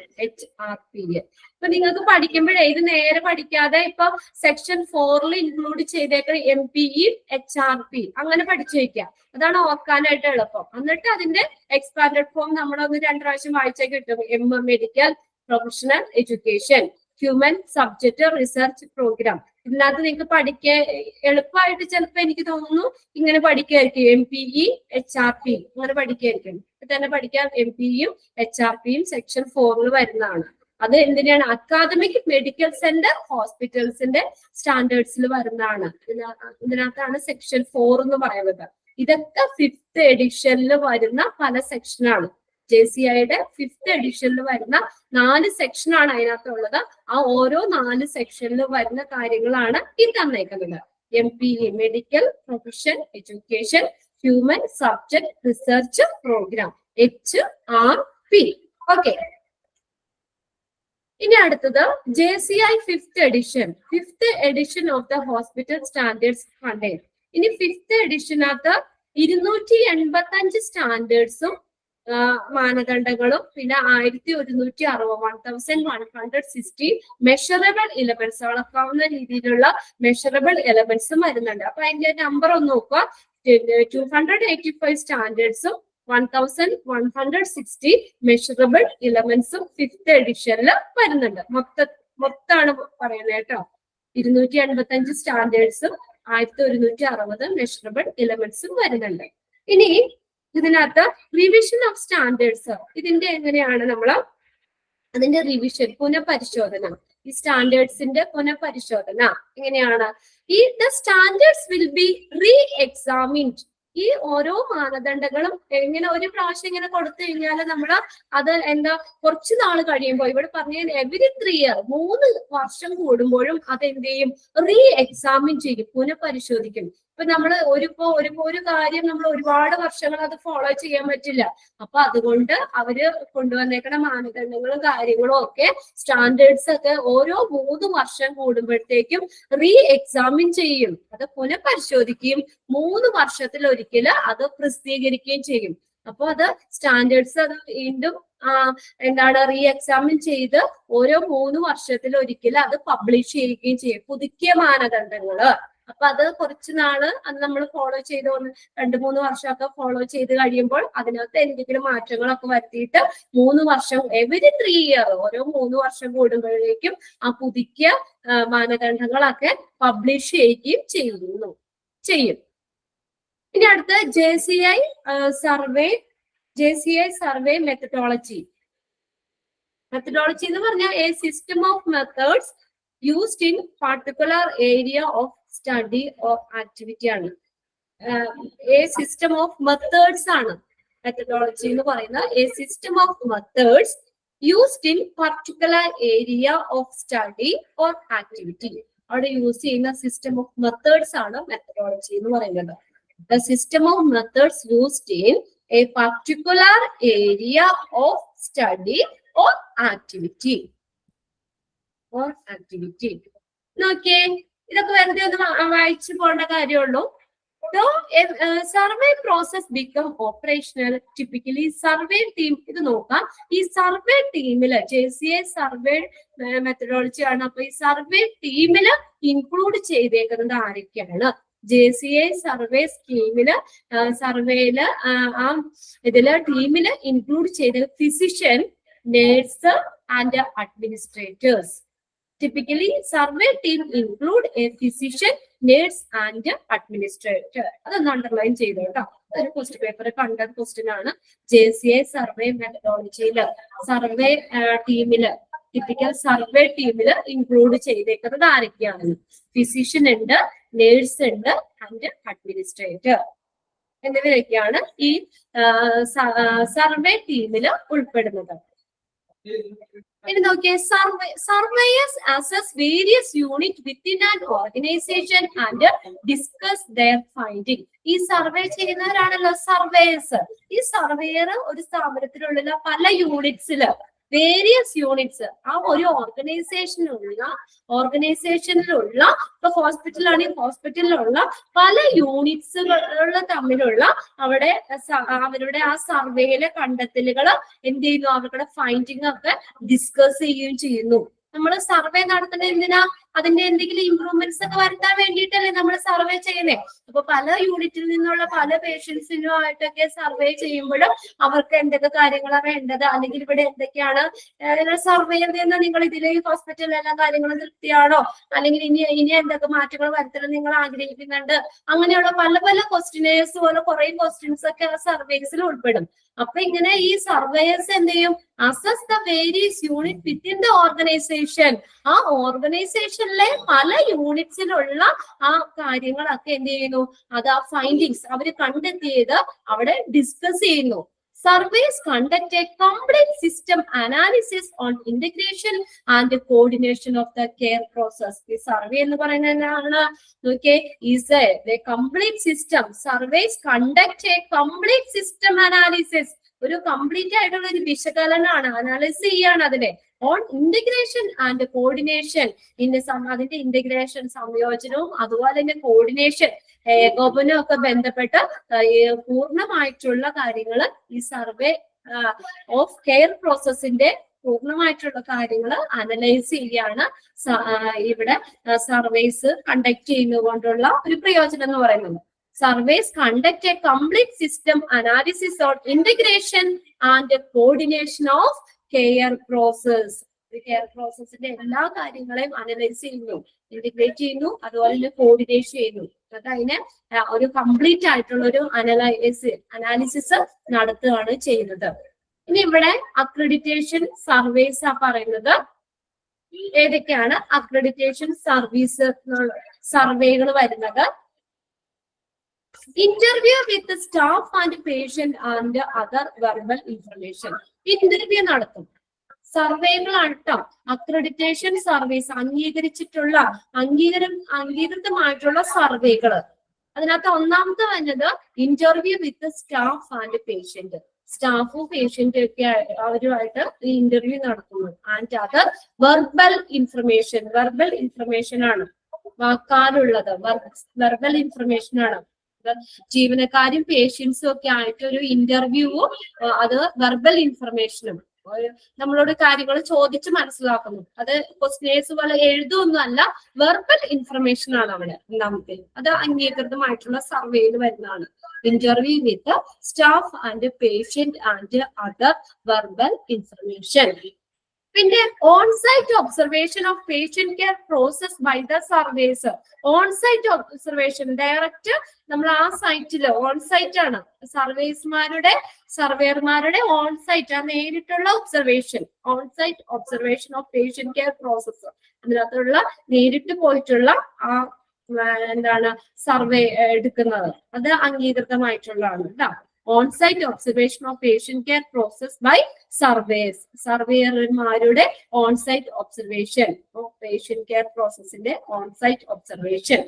പിന്നെ അടുത്താണ് policies, procedures, clinical practice guidelines and other documents provided by the organisation. പിന്നെ ഒരു ഓർഗനൈസേഷൻ പ്രൊവൈഡ് ചെയ്യുന്ന പോളിസികള്, അതുപോലെ തന്നെ procedures, clinical practice guidelines, നമ്മളെ ഗൈഡ് ചെയ്യാൻ പറ്റുന്ന അങ്ങനെ guidelines and other documents, മറ്റുള്ള ഡോക്യുമെന്റ്സ്, ഇതേക്കുറിച്ചൊക്കെ പറയുന്ന ക്വാളിറ്റി കാര്യങ്ങളൊക്കെ പറയുന്ന അങ്ങനെയുള്ള ഡോക്യുമെന്റ്സ് ഈ ഓർഗനൈസേഷൻ പ്രൊവൈഡ് ചെയ്യുന്ന ഡോക്യുമെന്റ്സും ഇതൊക്കെ അക്രഡിറ്റേഷൻ ഓഫ് സർവേസിൽ വരുന്നതാണ്. ഇത് അങ്ങനെ ഇമ്പോർട്ടന്റ് ആണെന്ന് അങ്ങനെ പറയാൻ ഇത് കണ്ടിട്ടില്ല എങ്കിലും ഉള്ളത് കൊണ്ട് നമുക്ക് ഒഴിവാക്കാനും പറ്റില്ല. നോക്കുക, ഒന്നാമത്തെ interview with staff and patient and other verbal information. പിന്നെ അടുത്ത onsite observation of patient care process. പിന്നെ മൂന്നാമത്തേൽ വരുന്ന പോളിസികള്, procedure, clinical practice guidelines and other document provided by the organisation. Okay, ഇതും അങ്ങനെ കണ്ടിട്ടില്ല കേട്ടോ. സ്കോറിംഗ് ഓഫ് ദ സർവേ റിസൾട്ടിന്റെ സ്കോറിങ്, ഇത് രണ്ടും അങ്ങനെ കണ്ടിട്ടില്ല. അത് ജസ്റ്റ് ഒന്ന് പറയുന്നേ ഉള്ളൂ, അതുകൊണ്ട് തന്നെ അത്ര ഇമ്പോർട്ടൻറ്റ് ഇല്ല. പിന്നെ ഞാൻ കുറച്ച് ക്വസ്റ്റ്യൻസ് കൂടി നോക്കിയിട്ട് അതിൽ നിന്നുള്ള ഇമ്പോർട്ടൻസ് റിവിഷൻ സമയത്ത് നിങ്ങൾ മസ്റ്റ് ആയിട്ട് പഠിക്കേണ്ടത് ഏതൊക്കെയാന്നുള്ളത് ഞാൻ പറഞ്ഞു തരാം കേട്ടോ. പിന്നെ നിങ്ങൾക്ക് അത്രയും ഒരുപാട് ടൈറ്റ് ആവില്ല. ഓക്കെ, ഇനി എടുത്ത് നോക്കിയേ scoring of the survey results. Each standards must contain a scoring of at least 5. ഇവിടെ പറഞ്ഞിരിക്കുന്ന ഓരോ സ്റ്റാൻഡേർഡ്സും കുറഞ്ഞത് എങ്ങനെയാണ് 5 സ്കോർസ് എങ്കിലും ഉണ്ടായിരിക്കണം. ഓരോ മാനദണ്ഡത്തിലും ഓരോ സ്റ്റാൻഡേർഡ്സിലും must contain scoring of at least 5. ഒരു 5 സ്കോറിംഗ് എങ്കിലും ഉണ്ടായിരിക്കണം. അവിടെ ആൻസർ ചെയ്യുന്നതിനാണ് സ്കോറിംഗ് എന്ന് പറയുന്നത്. ആൻസർ ചെയ്യുന്നത് അപ്പൊ 5 സ്കോറിംഗ് എങ്കിലും അവിടെ ഉണ്ടായിരിക്കണം, അറ്റ്ലീസ്റ്റ് 5. ഇനി ഓരോ chapter, each chapter must have A score of at least 8. ഇനി ഓരോ ചാപ്റ്റർ എല്ലാം എത്ര സ്കോറിംഗ് ഉണ്ടായിരിക്കണം? അറ്റ്ലീസ്റ്റ് 8 സ്കോറിംഗ് എങ്കിലും ഉണ്ടായിരിക്കണം. ഇതിൽ നിന്ന് ക്വസ്റ്റ്യൻ ഒട്ടും കണ്ടിട്ടില്ല കേട്ടോ. ഇത് രണ്ടിനും ക്വസ്റ്റ്യൻ കണ്ടിട്ടില്ല ഇതുവരെ. ഓരോ ചാപ്റ്റേഴ്സിലും സ്കോറിംഗ് ഓഫ് അറ്റ്ലീസ്റ്റ് 8 സ്കോറിംഗ് ഒക്കെ ഉണ്ടായിരിക്കണം. All standards must together average for a at least 9. എല്ലാ സ്റ്റാൻഡേർഡ്സും കൂടി അതിനെ എടുക്കുകയാണെങ്കിൽ അവയുടെ ആവറേജ് എന്ന് പറയുന്നത് 9 ആയിരിക്കണം, അറ്റ്ലീസ്റ്റ് 9. എല്ലാം കൂടി എല്ലാ സ്റ്റാൻഡേർഡ്സും നമ്മൾ മൊത്തത്തില് എടുക്കുകയാണെങ്കിൽ അവയുടെ ആവറേജ് 9 ആയിരിക്കണം. അപ്പോ നമ്മൾ പറഞ്ഞത് each standards must contain scoring of at least 5. ഓരോ സ്റ്റാൻഡേർഡിലും അറ്റ്ലീസ്റ്റ് 5 സ്കോറിംഗ് അങ്ങ് വേണം. ഓരോ ചാപ്റ്ററിലും അറ്റ്ലീസ്റ്റ് 8 സ്കോർ വേണം. ഇനി എല്ലാം കൂടി നമ്മൾ ഒരു ആവറേജ് എടുക്കുകയാണെങ്കിൽ all standards must together average for at least 9. എല്ലാത്തിനും കൂടി മൊത്തത്തിൽ ഒരു ആവറേജ് എടുക്കുകയാണെങ്കിൽ 9 അറ്റ്ലീസ്റ്റ് 9 സ്കോറിംഗ് എന്നും വേണം. All measurable elements are averaged to obtain the score for the standard. എല്ലാ സ്റ്റാൻഡേർഡ്സിന് വേണ്ടിയുള്ള സ്കോറിംഗ് നേടുന്നതിന് എല്ലാ മെഷറബിൾ എലമെന്റ്സിന്റെ ഒരു ആവറേജ് ആണെന്നും all measurable elements are averaged. എന്തിനാ? To obtain the score for the standards. ഈ ഒരു സ്റ്റാൻഡേർഡ്സിന്റെ സ്കോർ ഒബ്റ്റെയിൻ ചെയ്യുന്നതിന് ലഭിക്കുന്നതിന് എല്ലാ മെഷറബിൾ എലമെന്റ്സും കൂടി ആവറേജ് ആണ്. ആവറേജ് ഇതിന്റെ എല്ലാത്തിന്റെയും കൂടി ഒരു ശരാശരിയാണെന്നാ പറഞ്ഞേക്കുന്നത്. ഇനി സ്കോറിംഗ് സർവേ റിസൾട്ട്സ് ആണ്. ഈച്ച് മെഷറബിൾ 285 സ്റ്റാൻഡേർഡ് ഇല്ലേ, അതിനെല്ലാം കൂടെ 9 സ്കോർ മതിയോ? എന്താണ് പറഞ്ഞോ? 285 സ്റ്റാൻഡേർഡ്സ് ഇല്ലേ ആകെ, ആകെ എല്ലാം കൂടി 9 സ്കോർ 9 മതിയോ? എല്ലാ സ്റ്റാൻഡേർഡ്സും കൂടി കൂട്ടിച്ചേർന്നിട്ട് അറ്റ്ലീസ്റ്റ് 9 സ്കോറിംഗ് എങ്കിലും ഉണ്ടായിരിക്കണം എന്നാ പറഞ്ഞേക്കണേ. ഓൾ സ്റ്റാൻഡേർഡ്സ് നമ്മൾ ആദ്യം പറഞ്ഞത്. ഓക്കെ, ഇനി സ്കോറിംഗ് സർവേ റിസൾട്ട്സ് നോക്കിയേ. ഈച്ച് മെഷറബിൾ എലമെന്റ് എന്ന് പറഞ്ഞ മെഷറബിൾ എലമെന്റ് ഈ സ്കോറിൽ ഓരോ മെഷറബിൾ എലമെന്റും സ്കോർ ചെയ്യുന്നത് മെറ്റ് എന്ന് വെച്ചാൽ 10. മെറ്റ് എന്ന് പറഞ്ഞാൽ എന്താ? സ്കോർ ചെയ്തത്. അതാണ് മെറ്റ് എന്ന് പറയുന്നത്. സ്കോർ ചെയ്തത് 10 എണ്ണം, പാർഷ്യലി സ്കോർ ചെയ്തത് 5 എണ്ണം. പാർഷ്യലി മെറ്റ് എന്ന് പറഞ്ഞാൽ സ്കോർ എന്നാണ്. പിന്നെ അഥവാ നോട്ട് മെറ്റ് സ്കോർ ചെയ്യാത്തത് അത് 0 എന്നാണ്. സ്കോർ ചെയ്തത് 10, പകുതി സ്കോർ ചെയ്തത് 5 ആൻഡ് നോട്ട് മെറ്റ് എന്ന് പറഞ്ഞാൽ സ്കോർ ചെയ്യാത്തത് 0 ആണ്. ഓക്കെ, ഇനി ഇവിടെ തന്നേക്കുന്നത് all standards are average to obtain the score of the chapter. ചാപ്റ്ററിന്റെ സ്കോർ ലഭിക്കുന്നതിന് എല്ലാ സ്റ്റാൻഡേർഡ്സും അതിന്റെ ഒക്കെ കൂടി ശരാശരിയാണെന്നാണ്. All standards are averaged to obtain the score of the chapter. All chapters are averaged to obtain the overall scores. മൊത്തത്തിലുള്ള score ലഭിക്കുന്നത് എല്ലാത്തിന്റെ കൂടിയുള്ള ഒരു ആവറേജ് ആണ്. All chapters are average to obtain the overall scores. ഇതൊന്നും അത്ര വലിയ ഇതായിട്ട് ചോദിക്കുന്നില്ല, പിന്നെ ജസ്റ്റ് ഇതിനകത്ത് ഉള്ളത് കൊണ്ട് പറഞ്ഞു എന്നുള്ളൂ കേട്ടോ. ഇനി അടുത്തത് ഇമ്പോർട്ടന്റ് ആണ് നാബ്. നാബ് അശ്വതി ടീച്ചർ ക്ലാസ്സിൽ എടുത്തില്ലേ? എന്താ ഫുൾ ഫോം നാബ് എന്ന് പറയുന്നേ? നാഷണൽ അക്രഡിറ്റേഷൻ ബോർഡ് ഫോർ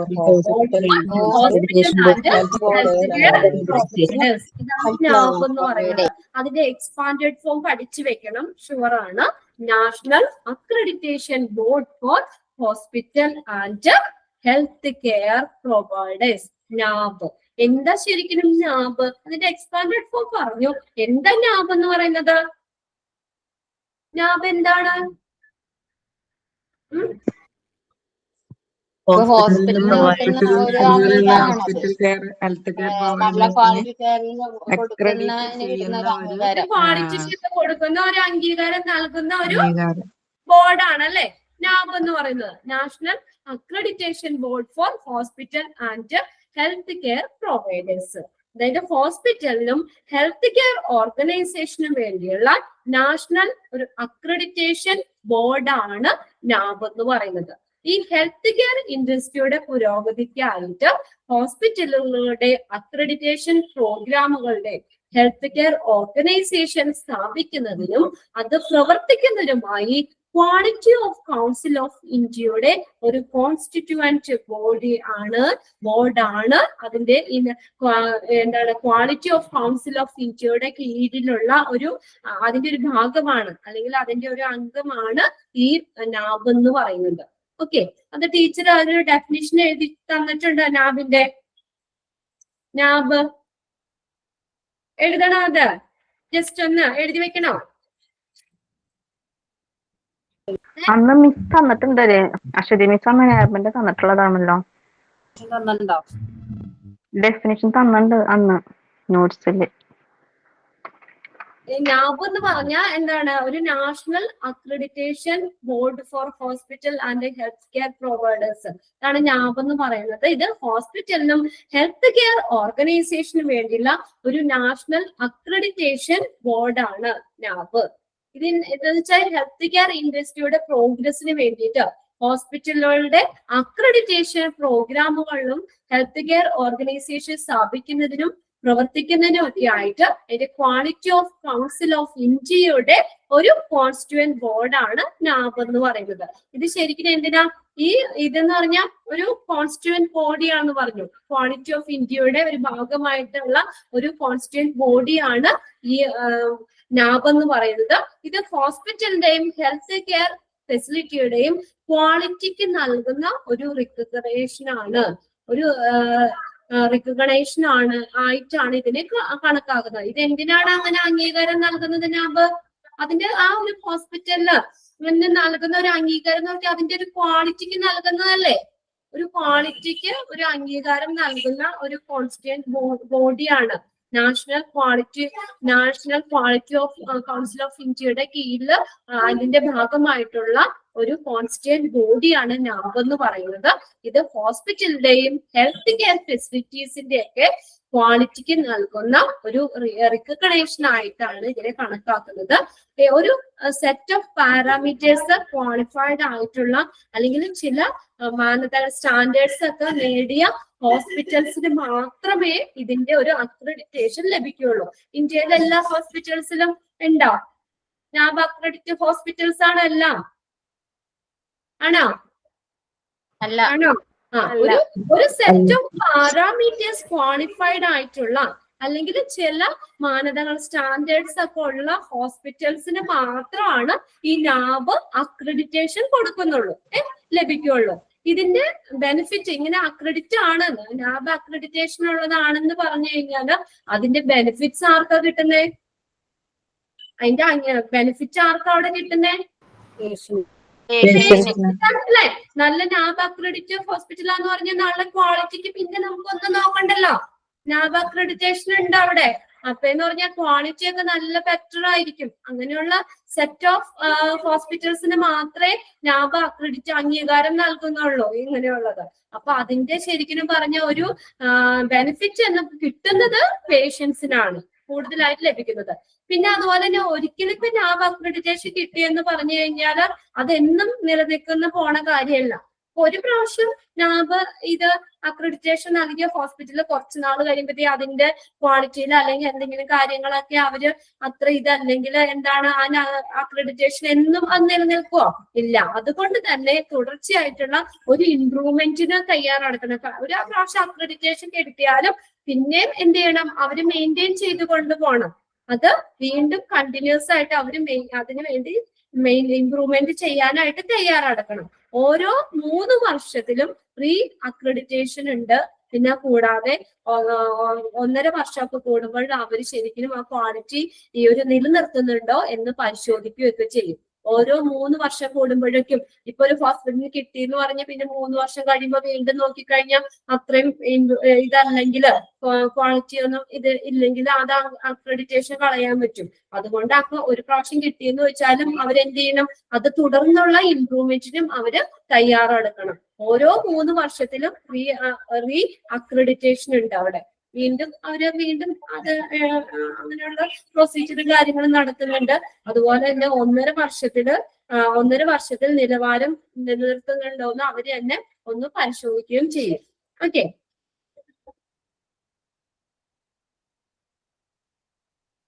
പിന്നെ അതുപോലെ നാബ് ഹോസ്പിറ്റൽസിൽ ക്വാളിഫൈഡ് ആയിട്ടുള്ള ഇതിനൊക്കെ ഒരു അംഗീകാരം നൽകുന്ന ഒരു ക്വാളിറ്റിക്കും മറ്റുള്ള കാര്യങ്ങൾക്കൊക്കെ ഒരു അംഗീകാരം നൽകുന്ന ഒരു ഇതാണല്ലോ, ഒരു കോൺസ്റ്റിറ്റ്യൂവന്റ് ബോഡിയാണ് നാബ് എന്ന് പറയുന്നത്. പിന്നെ നാബ് ഹോസ്പിറ്റലുകളിൽ നല്ല എക്സ്പേർട്ട് ആയിട്ടുള്ളവരും നല്ല ക്വാളിഫൈഡ് ആയിട്ടുള്ള ഡോക്ടേഴ്സ് ഒക്കെ ആയിരിക്കുമല്ലോ, എക്സ്പേർട്ട് ആയിട്ടുള്ളവര് പ്രൊഫഷണൽസ് ഒക്കെ ആയിരിക്കും. പിന്നെ അതുപോലെ ഇൻഷുറൻസ് പോലുള്ള കാര്യങ്ങളൊക്കെ ഇവിടെ ഈ ഹോസ്പിറ്റൽസിൽ ഉപയോഗിക്കാം. ഇതിനകത്ത് നാബ് എന്താണെന്നൊന്നും ഇതിനകത്ത് പറഞ്ഞിട്ടില്ല. ജസ്റ്റ് ഒന്ന് പറഞ്ഞെന്നുള്ളൂ. അശ്വതി മിസ് തന്നൂന്ന് പറഞ്ഞാലും ഞാൻ തന്നില്ല. അല്ലെങ്കിൽ ഒരു ചെറിയ ഡെഫിനിഷൻ വേണമെങ്കിൽ എഴുതണമെങ്കിലും എഴുതി വെച്ചോ. അതുകൊണ്ട് അത്ര ഡീറ്റെയിൽ ആയിട്ട് ഇനിയിപ്പോ നാം എന്താണെന്നും അങ്ങനെയുള്ള കാര്യങ്ങള് എഴുതണോ നിങ്ങൾക്കൊന്ന്? ജസ്റ്റ് ഒരു സെന്റൻസ് വേണമെങ്കിൽ മിസ് പറഞ്ഞോ എഴുതാം. എടുക്കാം. വന്നിട്ടുണ്ടെങ്കിൽ ഇംഗ്ലീഷിലാണോ തന്നേക്കണേ, മലയാളത്തിലാണോ നിങ്ങൾ എഴുതിയെടുത്തേ? ഓർക്കണില്ല, അന്ന് ഡെഫിനേഷൻ പറഞ്ഞു തന്നിട്ടുണ്ട്, ഇംഗ്ലീഷിലും മലയാളത്തിലും തന്നിട്ടുണ്ടെന്ന് തോന്നുന്നു. പിന്നെ വേണ്ട, പിന്നെ വേണമെന്നില്ല. എന്താണെന്നൊന്ന് മനസ്സിലാക്കി വെക്കാം. അതിന്റെ എക്സ്പാൻഡഡ് ഫോം നോക്കാം കേട്ടോ. National accreditation board for hospital and health care providers, അതാണ് നാബ് എന്ന് പറയുന്നത്. എക്സ്പാൻഡഡ് ഫോം നോക്കി വെക്കാം. ഇനി നോക്കിയേ,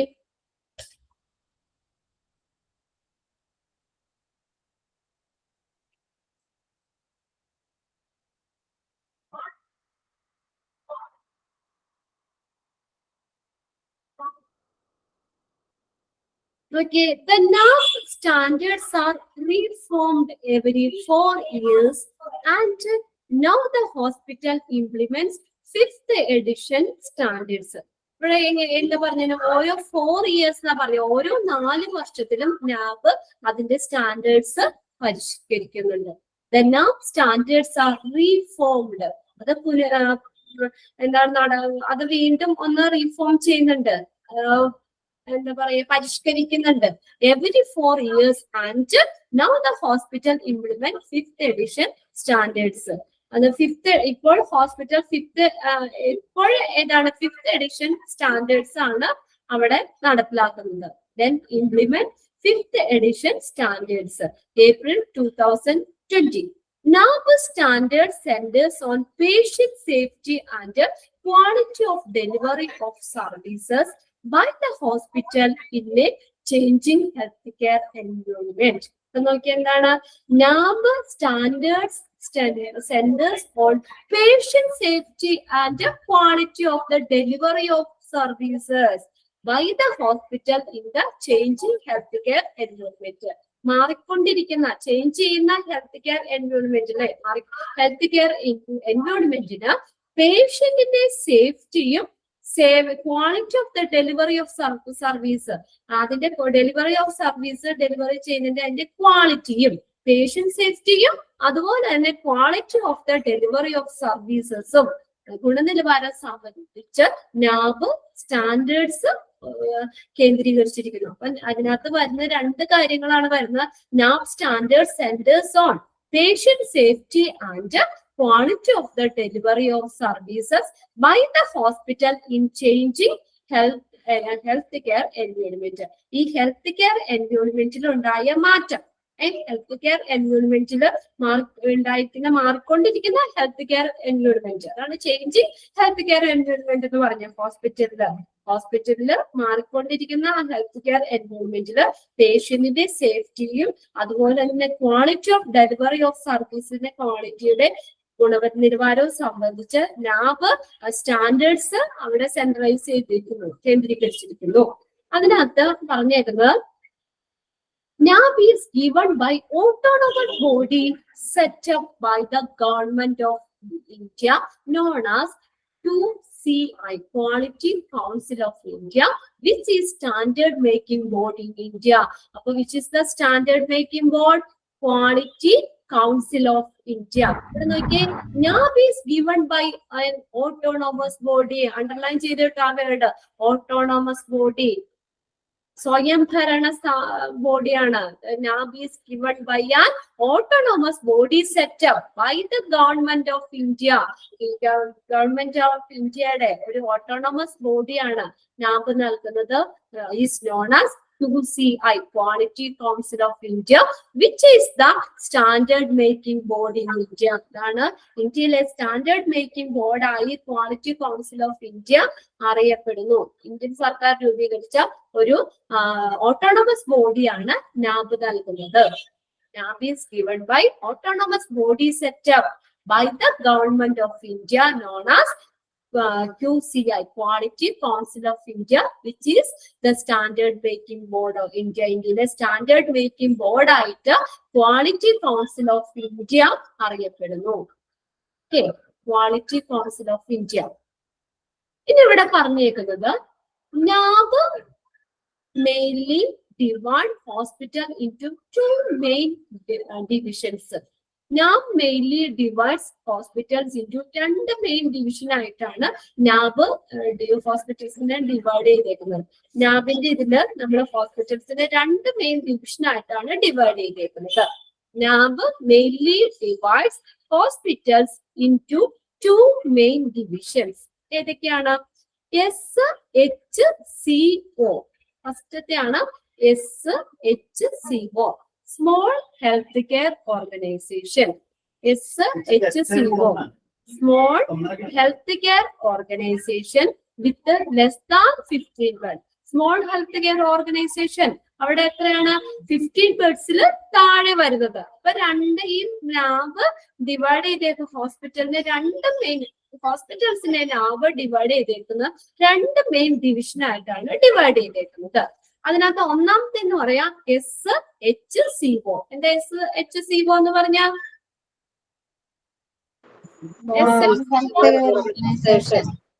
സ്മോൾ ഹെൽത്ത് കെയർ ഓർഗനൈസേഷൻ.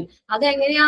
വിത്ത് ലെസ് ദാൻ 50 ബെഡ്സ്, 50 ബെഡ്സില് താഴെയുള്ളതാണ് സ്മോൾ ഹെൽത്ത് കെയർ ഓർഗനൈസേഷൻ. അവിടെ ചോദിക്കാം സ്മോൾ ഹെൽത്ത് കെയർ ഓർഗനൈസേഷനിലെ ബെഡ്സ് എങ്ങനെയാണ്? Less than 50, greater than 50, above 100 അങ്ങനെയൊക്കെ ഓപ്ഷൻ ഉണ്ടാവും. അത് രണ്ട് നോട്ട് ചെയ്യണം. അതിനകത്ത് ഒരെണ്ണം ചോദിച്ചിട്ടുണ്ടായിരുന്നു കേട്ടോ. ഞാൻ പറയണത് ഒന്ന് ജസ്റ്റ് നിങ്ങളൊന്ന് ടിക്ക് ഇട്ട് വെക്കുകയാണെങ്കിലും ചെയ്യാട്ടോ. SHCO. NAB ഹോസ്പിറ്റൽസിനെ ഡിവൈഡ് ചെയ്തേക്കുന്നത് രണ്ട് മെയിൻ ഡിവിഷൻ ആയിട്ടാണ്. അതിൽ ഫസ്റ്റത്തെയാണ് SHCO എന്ന് പറയുന്നത്, സ്മോൾ ഹെൽത്ത് കെയർ ഓർഗനൈസേഷൻ വിത്ത് ലെസ് ദാൻ 50 ബെഡ്സ്. ഇനി അടുത്താണ് health care organisation HCO, health care organisation with more than 15 beds. More than 50 beds ഉള്ളതാണ് ഹെൽത്ത് കെയർ ഓർഗനൈസേഷൻ. അങ്ങനെ രണ്ടായിട്ടാണ് ഡിവൈഡ് ചെയ്തേക്കുന്നത്. Main NAB guidebook or standards of 10 chapter with 100 standards and 651 objective elements. ഇവിടെ നോക്കിയേ, main NAB guidebook or standards എത്ര chapter ഉണ്ട്? Chapter 10 chapter. അതിനകത്ത് 10 standards മാനദണ്ഡങ്ങള് 10 ചാപ്റ്ററില് 100 സ്റ്റാൻഡേർഡ്സും and 651 objective എലമെന്റ്സും objectives ആണ് അതിനകത്ത്. 651 ഒബ്ജക്റ്റീവ് എലമെന്റ്സും വരുന്നുണ്ട് മെയിൻ NAB ഗൈഡ് ബുക്കില്. The standards refers to a set of goals for the performance.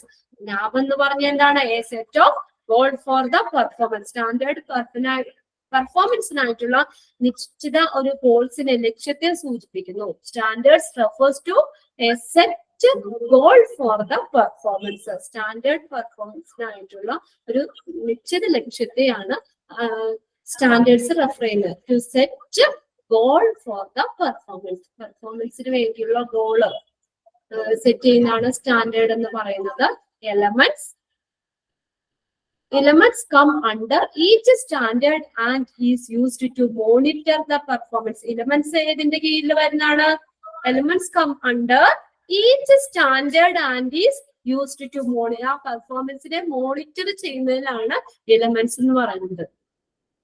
Okay, standards എന്ന് പറഞ്ഞാൽ to set goal for the പെർഫോമൻസിന് വേണ്ടിയുള്ള ഗോള്, നിശ്ചിത ലക്ഷ്യം, പെർഫോമൻസിന് വേണ്ടിയുള്ള ഗോളാണ് സ്റ്റാൻഡേർഡ്സ് എന്ന് പറയുന്നത്. Elements of come under each standard, ഓരോ standard and is used to monitor the performance. ഓരോ സ്റ്റാൻഡേർഡ്സിന്റെ കീഴിൽ വരുന്നതാണ് elements. It is used to monitor the performance. അപ്പൊ elements is used to monitor dash. എന്തിനാണ് എലമെന്റ്സ് മോണിറ്റർ ചെയ്യുന്നത്? എന്തിനാണ് എലമെന്റ്സ് മോണിറ്റർ ചെയ്യുന്നത്? Elements is used to monitor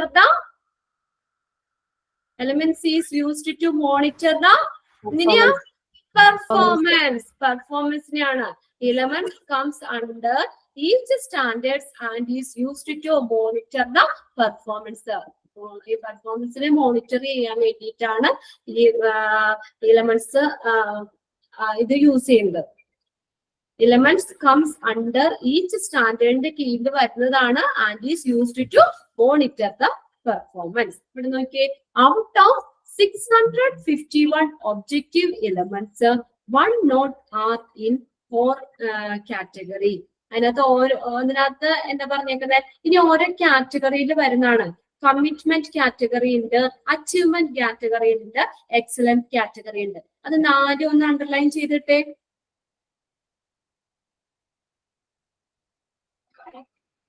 അപ്പൊ ഇതിനകത്ത് ഇങ്ങനെ ഔട്ട് ഓഫ് 651 ഒബ്ജക്റ്റീവ് എലമെന്റ്സ് നമ്മൾ പറഞ്ഞു. ഇതിനകത്ത് നാബിന്റെ guide books, main NABH guide books of സ്റ്റാൻഡേർഡ്സിൽ 10 ചാപ്റ്റർ ഉണ്ട്, 100 സ്റ്റാൻഡേർഡ്സ് ഉണ്ട്, ആൻഡ് 651 ഒബ്ജക്റ്റീവ് എലമെന്റ്സ് ഉണ്ടെന്ന് പറഞ്ഞു.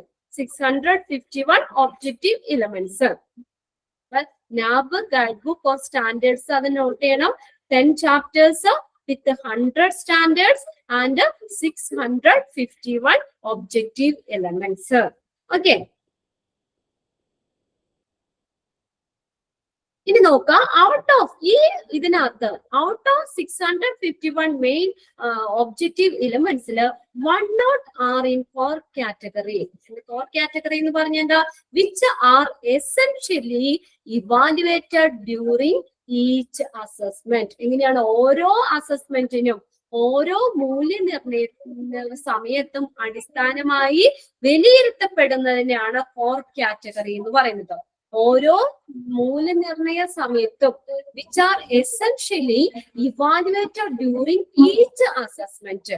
ഏതാണ്, ഓരോ അസസ്മെന്റിലും ഓരോ മൂല്യനിർണയ സമയത്തും അടിസ്ഥാനപരമായി വിലയിരുത്തപ്പെടുന്നതാണ് 4 കാറ്റഗറിയിൽ വരുന്നത്. അപ്പൊ അതിനകത്ത് 102 ആർ ഇൻ 4 കാറ്റഗറിയിൽ വരുന്നതാണ് which are essentially evaluated during each assessment. ഓരോ അസസ്മെന്റിലും ഓരോ മൂല്യനിർണയ സമയത്തും അടിസ്ഥാനമായിട്ട് വിലയിരുത്തപ്പെടുന്നതിനാണ് 4 കാറ്റഗറി.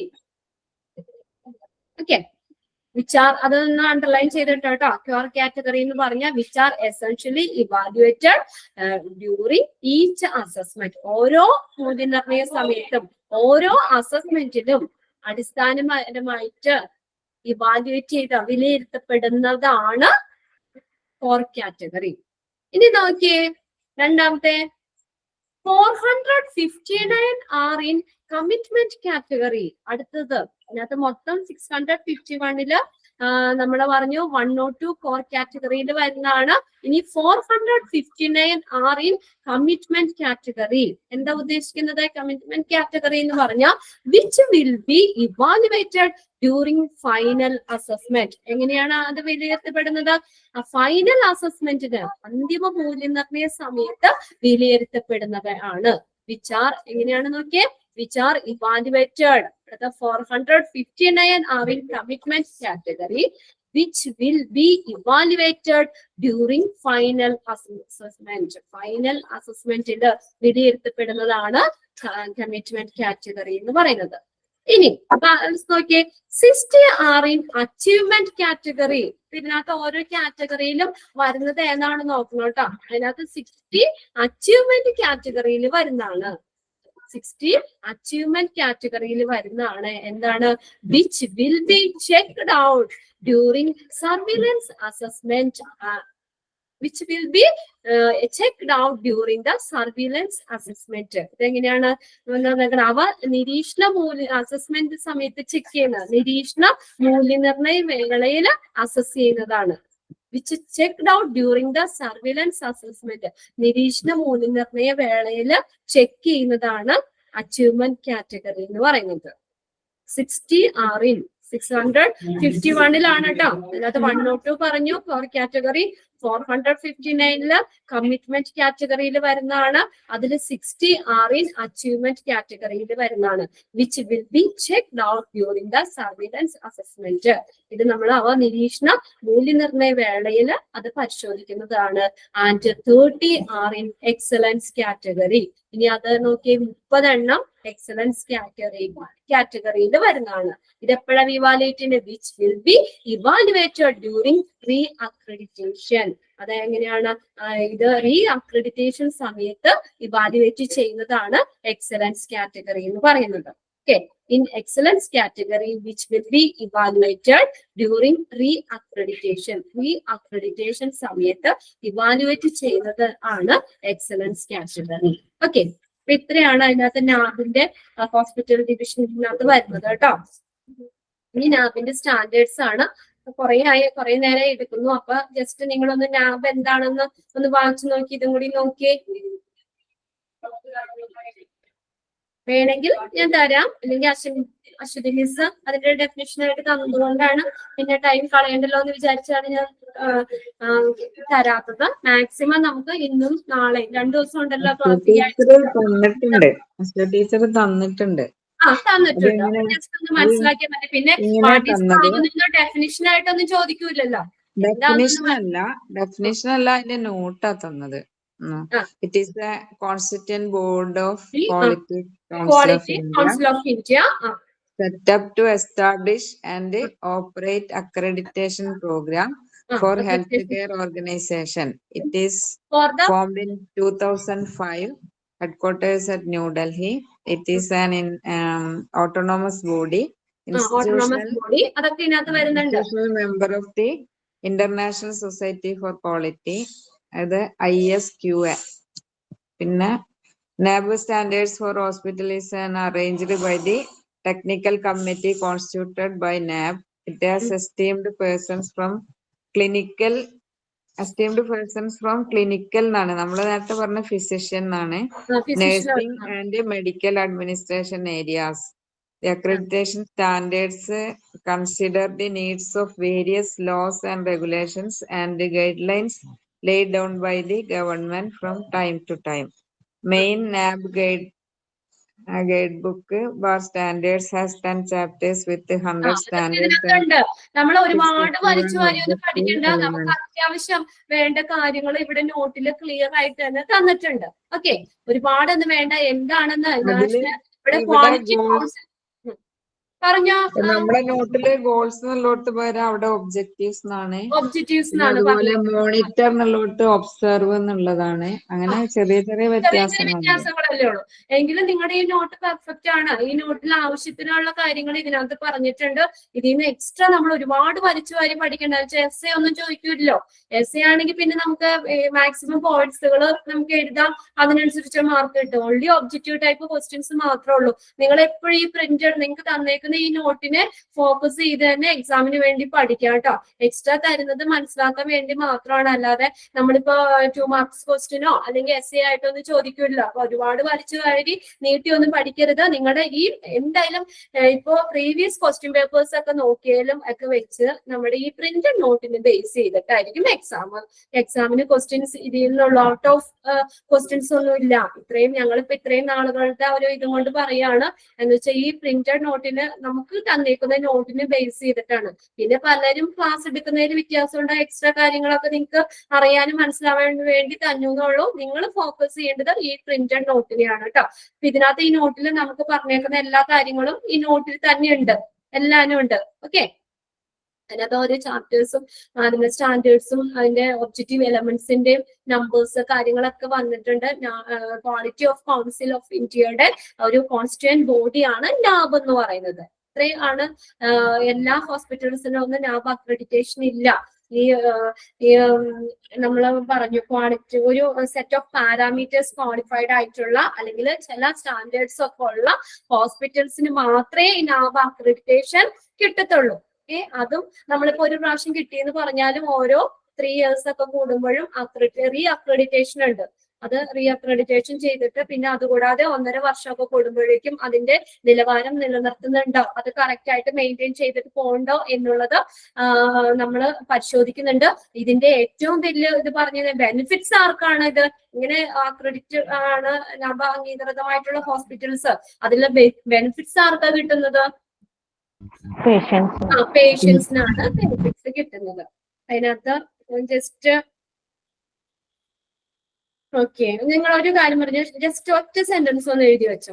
ഇത്രയും വലിച്ചു വാരി അങ്ങനെ എസ്സേ പോലെ ഒന്നും വേണ്ട. ജസ്റ്റ് പിന്നീടാണെങ്കിൽ നിങ്ങളൊന്ന് വായിക്കുമ്പോൾ നിങ്ങൾക്ക് അതിന്റെ എക്സ്പാൻഡഡ് ഫോം എന്തായാലും വേണം. National accreditation board for hospital and health care Providers. ഇതെന്തായാലും ചോദിക്കും. നാബ് എക്സ്പാൻഡ് NABH അല്ലെങ്കിൽ ഫുൾ ഫോം ഓഫ് NABH എല്ലാവരും പഠിക്കാൻ. National accreditation board for hospital and health care providers.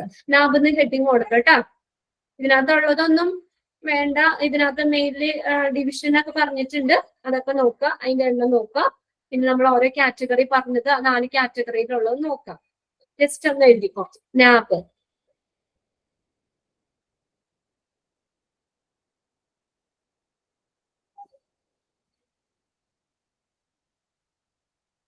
എഴുതിക്കോ. National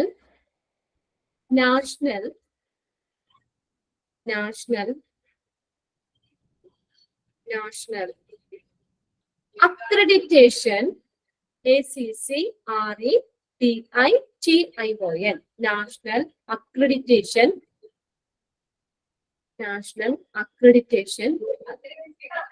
board National Accreditation Board for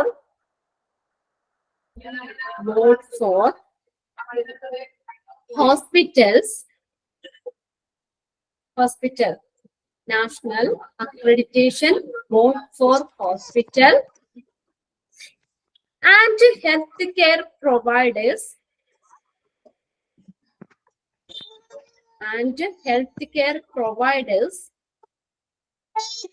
comma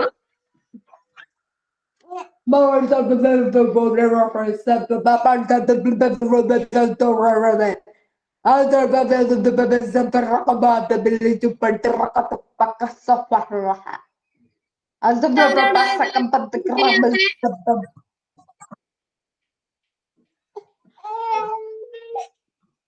അറിയാലോ. ഓണായിട്ടുള്ള ആണ് ഓണായി കിടക്കുന്ന ആരാണ് മ്യൂട്ട് ചെയ്യാത്തെ? National accreditation board for hospital and health care Providers comma a constituent CON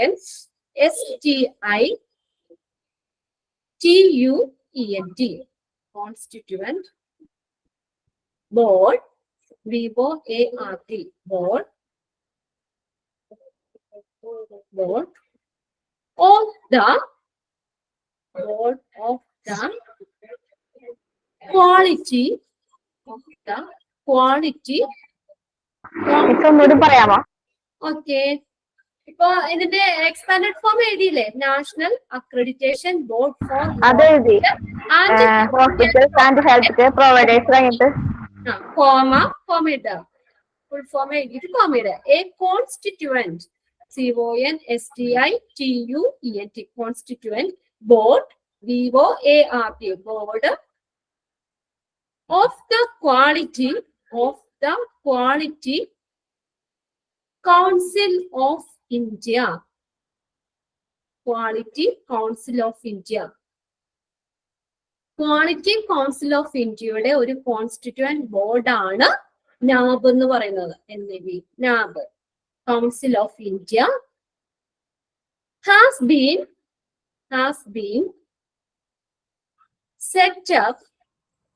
been set up ഒന്നുകൂടെ പറയാമോ? a constituent board of the Quality Council of India. Quality Council of Indiaയുടെ ഒരു constituent ബോർഡാണ് NABH. India Board of Quality Council of India has been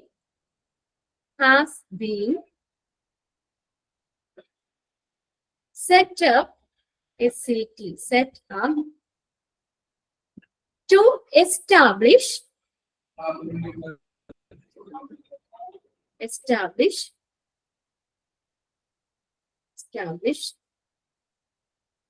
and operate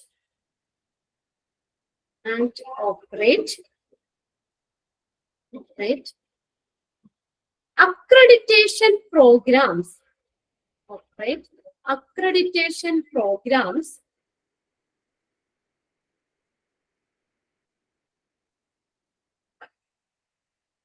Program for hospitals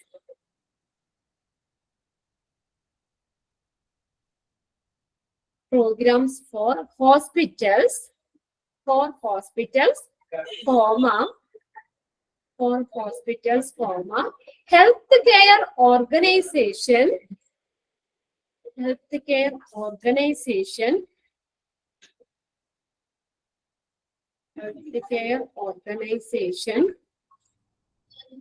for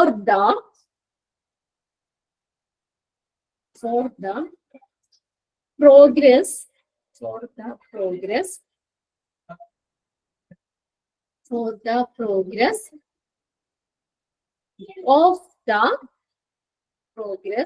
of the health industry.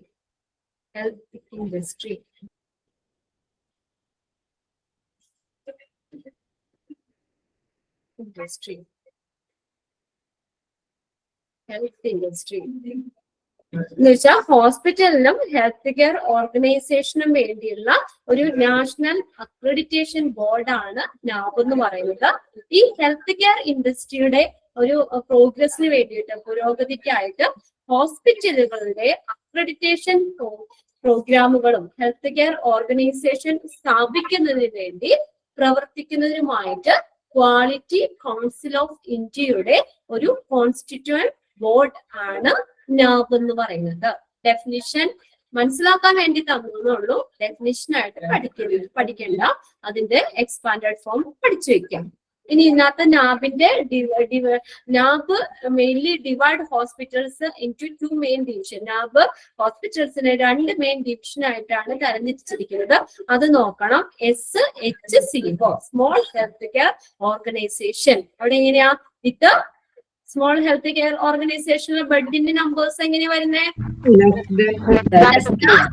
50 beds with less than 15 beds. HCO health care organisation with number more than 15 beds.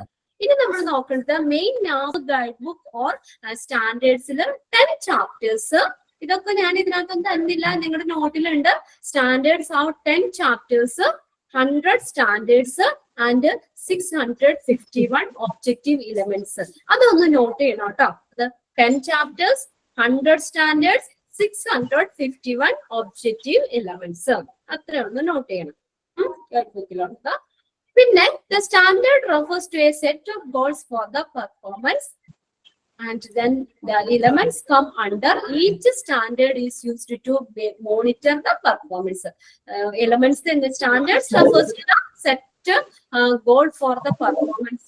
In the elements എന്തിനു വേണ്ടിയിട്ടാണ് comes under each standard and പെർഫോമൻസിനെ monitor ചെയ്യാനും വേണ്ടിയിട്ടാണ് elements ഉള്ളത്. Out of 651 objective എലമെന്റ്സിൽ 102 are in fire കാറ്റഗറിയിലാണ്. അതെന്താ വരുന്നത്? ഫയർ കാറ്റഗറിയിൽ വരുന്നത് essentially evaluated during each assessment. ഓരോ മൂല്യനിർണയ സമയത്തും അടിസ്ഥാനപരമായിട്ട്, അസസ്മെന്റ് സമയത്തും അടിസ്ഥാനപരമായിട്ട് ഇവാലുവേറ്റ് ചെയ്യേണ്ടതാണ് ഫോർ കാറ്റഗറിയിൽ വരുന്നത്. which are essentially evaluated during each assessment. അത് രണ്ടും ഒന്ന് അണ്ടർലൈൻ ചെയ്യണം കേട്ടോ. ഇനി അതിനകത്ത് 459 are in commitment category. Commitment കാറ്റഗറിയിൽ വരുന്നതാണ്. അതിനകത്ത് which will B evaluated during final assessment. അന്തിമ മൂല്യനിർണയ സമയത്ത്, ഫൈനൽ അസസ്മെന്റ് സമയത്ത് വിലയിരുത്തപ്പെടുന്നവയാണ്.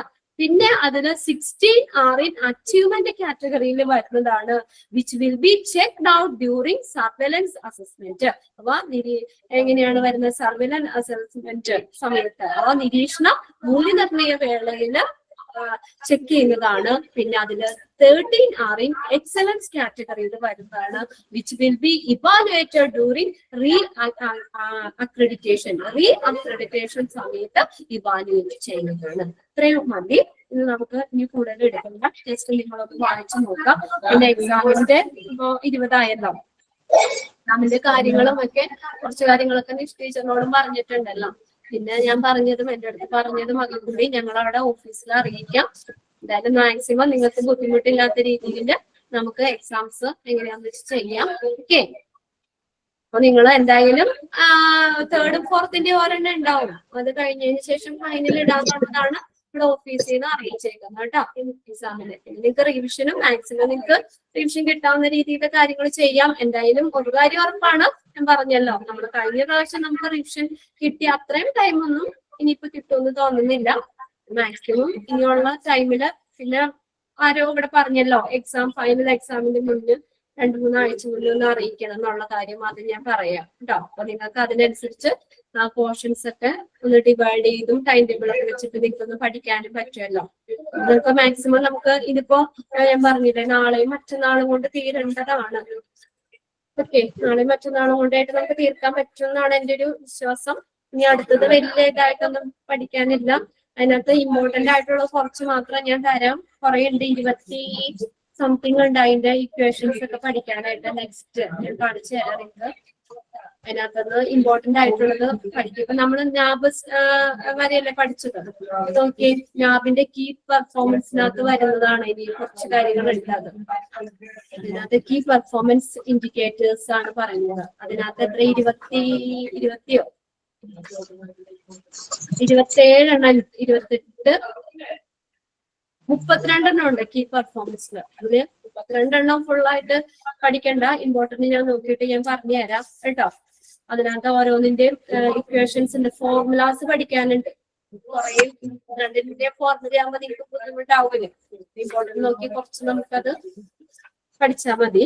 ഓക്കെ, നമുക്ക് എന്തായാലും നാളെ മറ്റന്നാളും കൊണ്ട് തന്നെ ക്ലാസ് തീർക്കാവുന്നുള്ളതാണ് എന്റെ ഒരു വിശ്വാസം. വേറെ എന്താ എക്സാമുമായിട്ട് ബന്ധപ്പെട്ട് എന്തെങ്കിലും ഉണ്ടോ? ചാപ്റ്റർ മൊത്തം ഉണ്ടോ? ചാപ്റ്റേഴ്സ് ഇപ്പൊ എത്രയാണെന്നൊന്നും പറയണല്ലോ മിസ്. 3rd ഉം 4th എന്താ സ്മിത പറഞ്ഞത്? 3rd ലും 4th ലും എക്സാമിനുള്ള പോർഷൻസ്. എക്സാം പോർഷൻസ് അല്ലേ ഇപ്പൊ എല്ലാവർക്കും കഴിഞ്ഞല്ലോ. അശ്വതി മിസ്സിന്റെ കഴിഞ്ഞു, ജിഷ് ടീച്ചറിന്റെ നേരത്തെ കഴിഞ്ഞായിരുന്നു. പിന്നെ നിഷ് ടീച്ചറിന്റെ നാളെ കൊണ്ടിട്ട് കഴിയുന്നു തോന്നുന്നു അല്ലെ? അപ്പൊ ഇത് മൊത്തം ഉണ്ടോ? ഈ മൊത്തം പഠിക്കണോന്ന് 3rd ഉം 4th ഉം? 3rd 4th മൊത്തം ഉണ്ടാവും. ഇപ്പൊ കിട്ടുന്ന സമയമൊക്കെ നമുക്ക് പഠിക്കാൻ നോക്കാം. ഇനി അടുത്ത എന്താ നാബ് സ്റ്റാൻഡേർഡ്സ് കൂടി നോക്കിയാലോ? നോക്കണോ? വിഷമിച്ചോ? ഇന്നൊട്ടും റെസ്റ്റ് ഒന്നുമില്ല അല്ലെ? ഞാൻ ഇത് വെക്കുന്നൊന്ന് തീർത്താലാണല്ലോ നിങ്ങൾക്ക്. നാളെ മതിയോ? ഓക്കെ, അപ്പൊ പെട്ടെന്നൊന്നും തീർത്താലല്ലേ നിങ്ങൾക്ക് റിവിഷൻ തരാൻ പറ്റുള്ളൂ. അതുകൊണ്ടാണ്. അത് കുഴപ്പമൊന്നുമില്ല, വലിയ പ്രശ്നമുള്ള ടോപ്പിക് ഒന്നും അല്ല അത്. മാം, നമ്മളെ പിന്നെ 1st ഉം 2nd മൊഡ്യൂൾ എക്സാം ഇട്ടപ്പോ നമ്മൾ കുറച്ച് ചാപ്റ്റേഴ്സ് സ്കിപ്പ് ചെയ്തില്ലേ? അപ്പൊ ഫൈനൽ എക്സാമിൽ എല്ലാ ചാപ്റ്റേഴ്സും ഒരേപോലെ ഉണ്ടല്ലോ? നമ്മൾ സ്കിപ്പ് ചെയ്തതും നമ്മൾ ഇട്ടതും എല്ലാം ഒരുമിച്ചുണ്ടല്ലോ അല്ലേ? എല്ലാം ഉണ്ടാവും. ആയിക്കോട്ടെ. അതാണ് നിങ്ങൾ മറന്നു എന്ന് പറഞ്ഞല്ലേ? അത് നമ്മൾ റിവിഷൻ ഒന്നും ചെയ്തില്ലായിരുന്നല്ലോ. ആ ചാപ്റ്റർ ഒഴിവാക്കിയിട്ടല്ലേ നമ്മള് റിവിഷൻ ചെയ്തത്.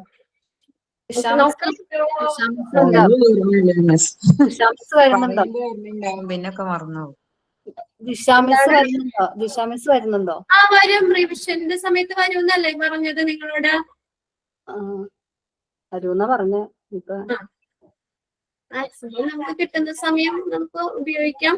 എന്തായാലും കറക്റ്റ് ഡേറ്റ് ഒന്നും ഇതുവരെ പറഞ്ഞിട്ടോ ഒന്നുമില്ല.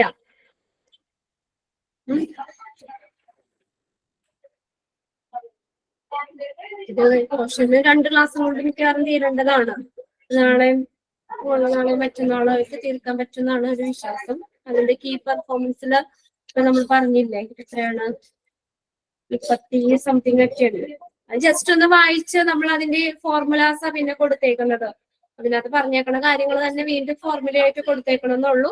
പിന്നെ അടുത്ത ലാസ്റ്റ് വരുന്നത് job description, responsibility of hospital quality മാനേജറിന്റെ ജോബ് റെസ്പോൺസിബിലിറ്റി വരുന്നുണ്ട്. ഇതിന്റെ കീ ജോബ് റെസ്പോൺസിബിലിറ്റി ഒരു 13 റെസ്പോൺസിബിലിറ്റി കൂടി വരുന്നുണ്ട്. കഴിഞ്ഞ ചാപ്റ്റർ കഴിഞ്ഞു. ഓക്കെ ഓക്കെ, എന്താ വെച്ചാൽ ഒരുപാട് അങ്ങനെ എടുക്കാനും പറ്റില്ലല്ലോ. ഒന്ന് നോക്കിയിരുന്ന നമ്മുടെ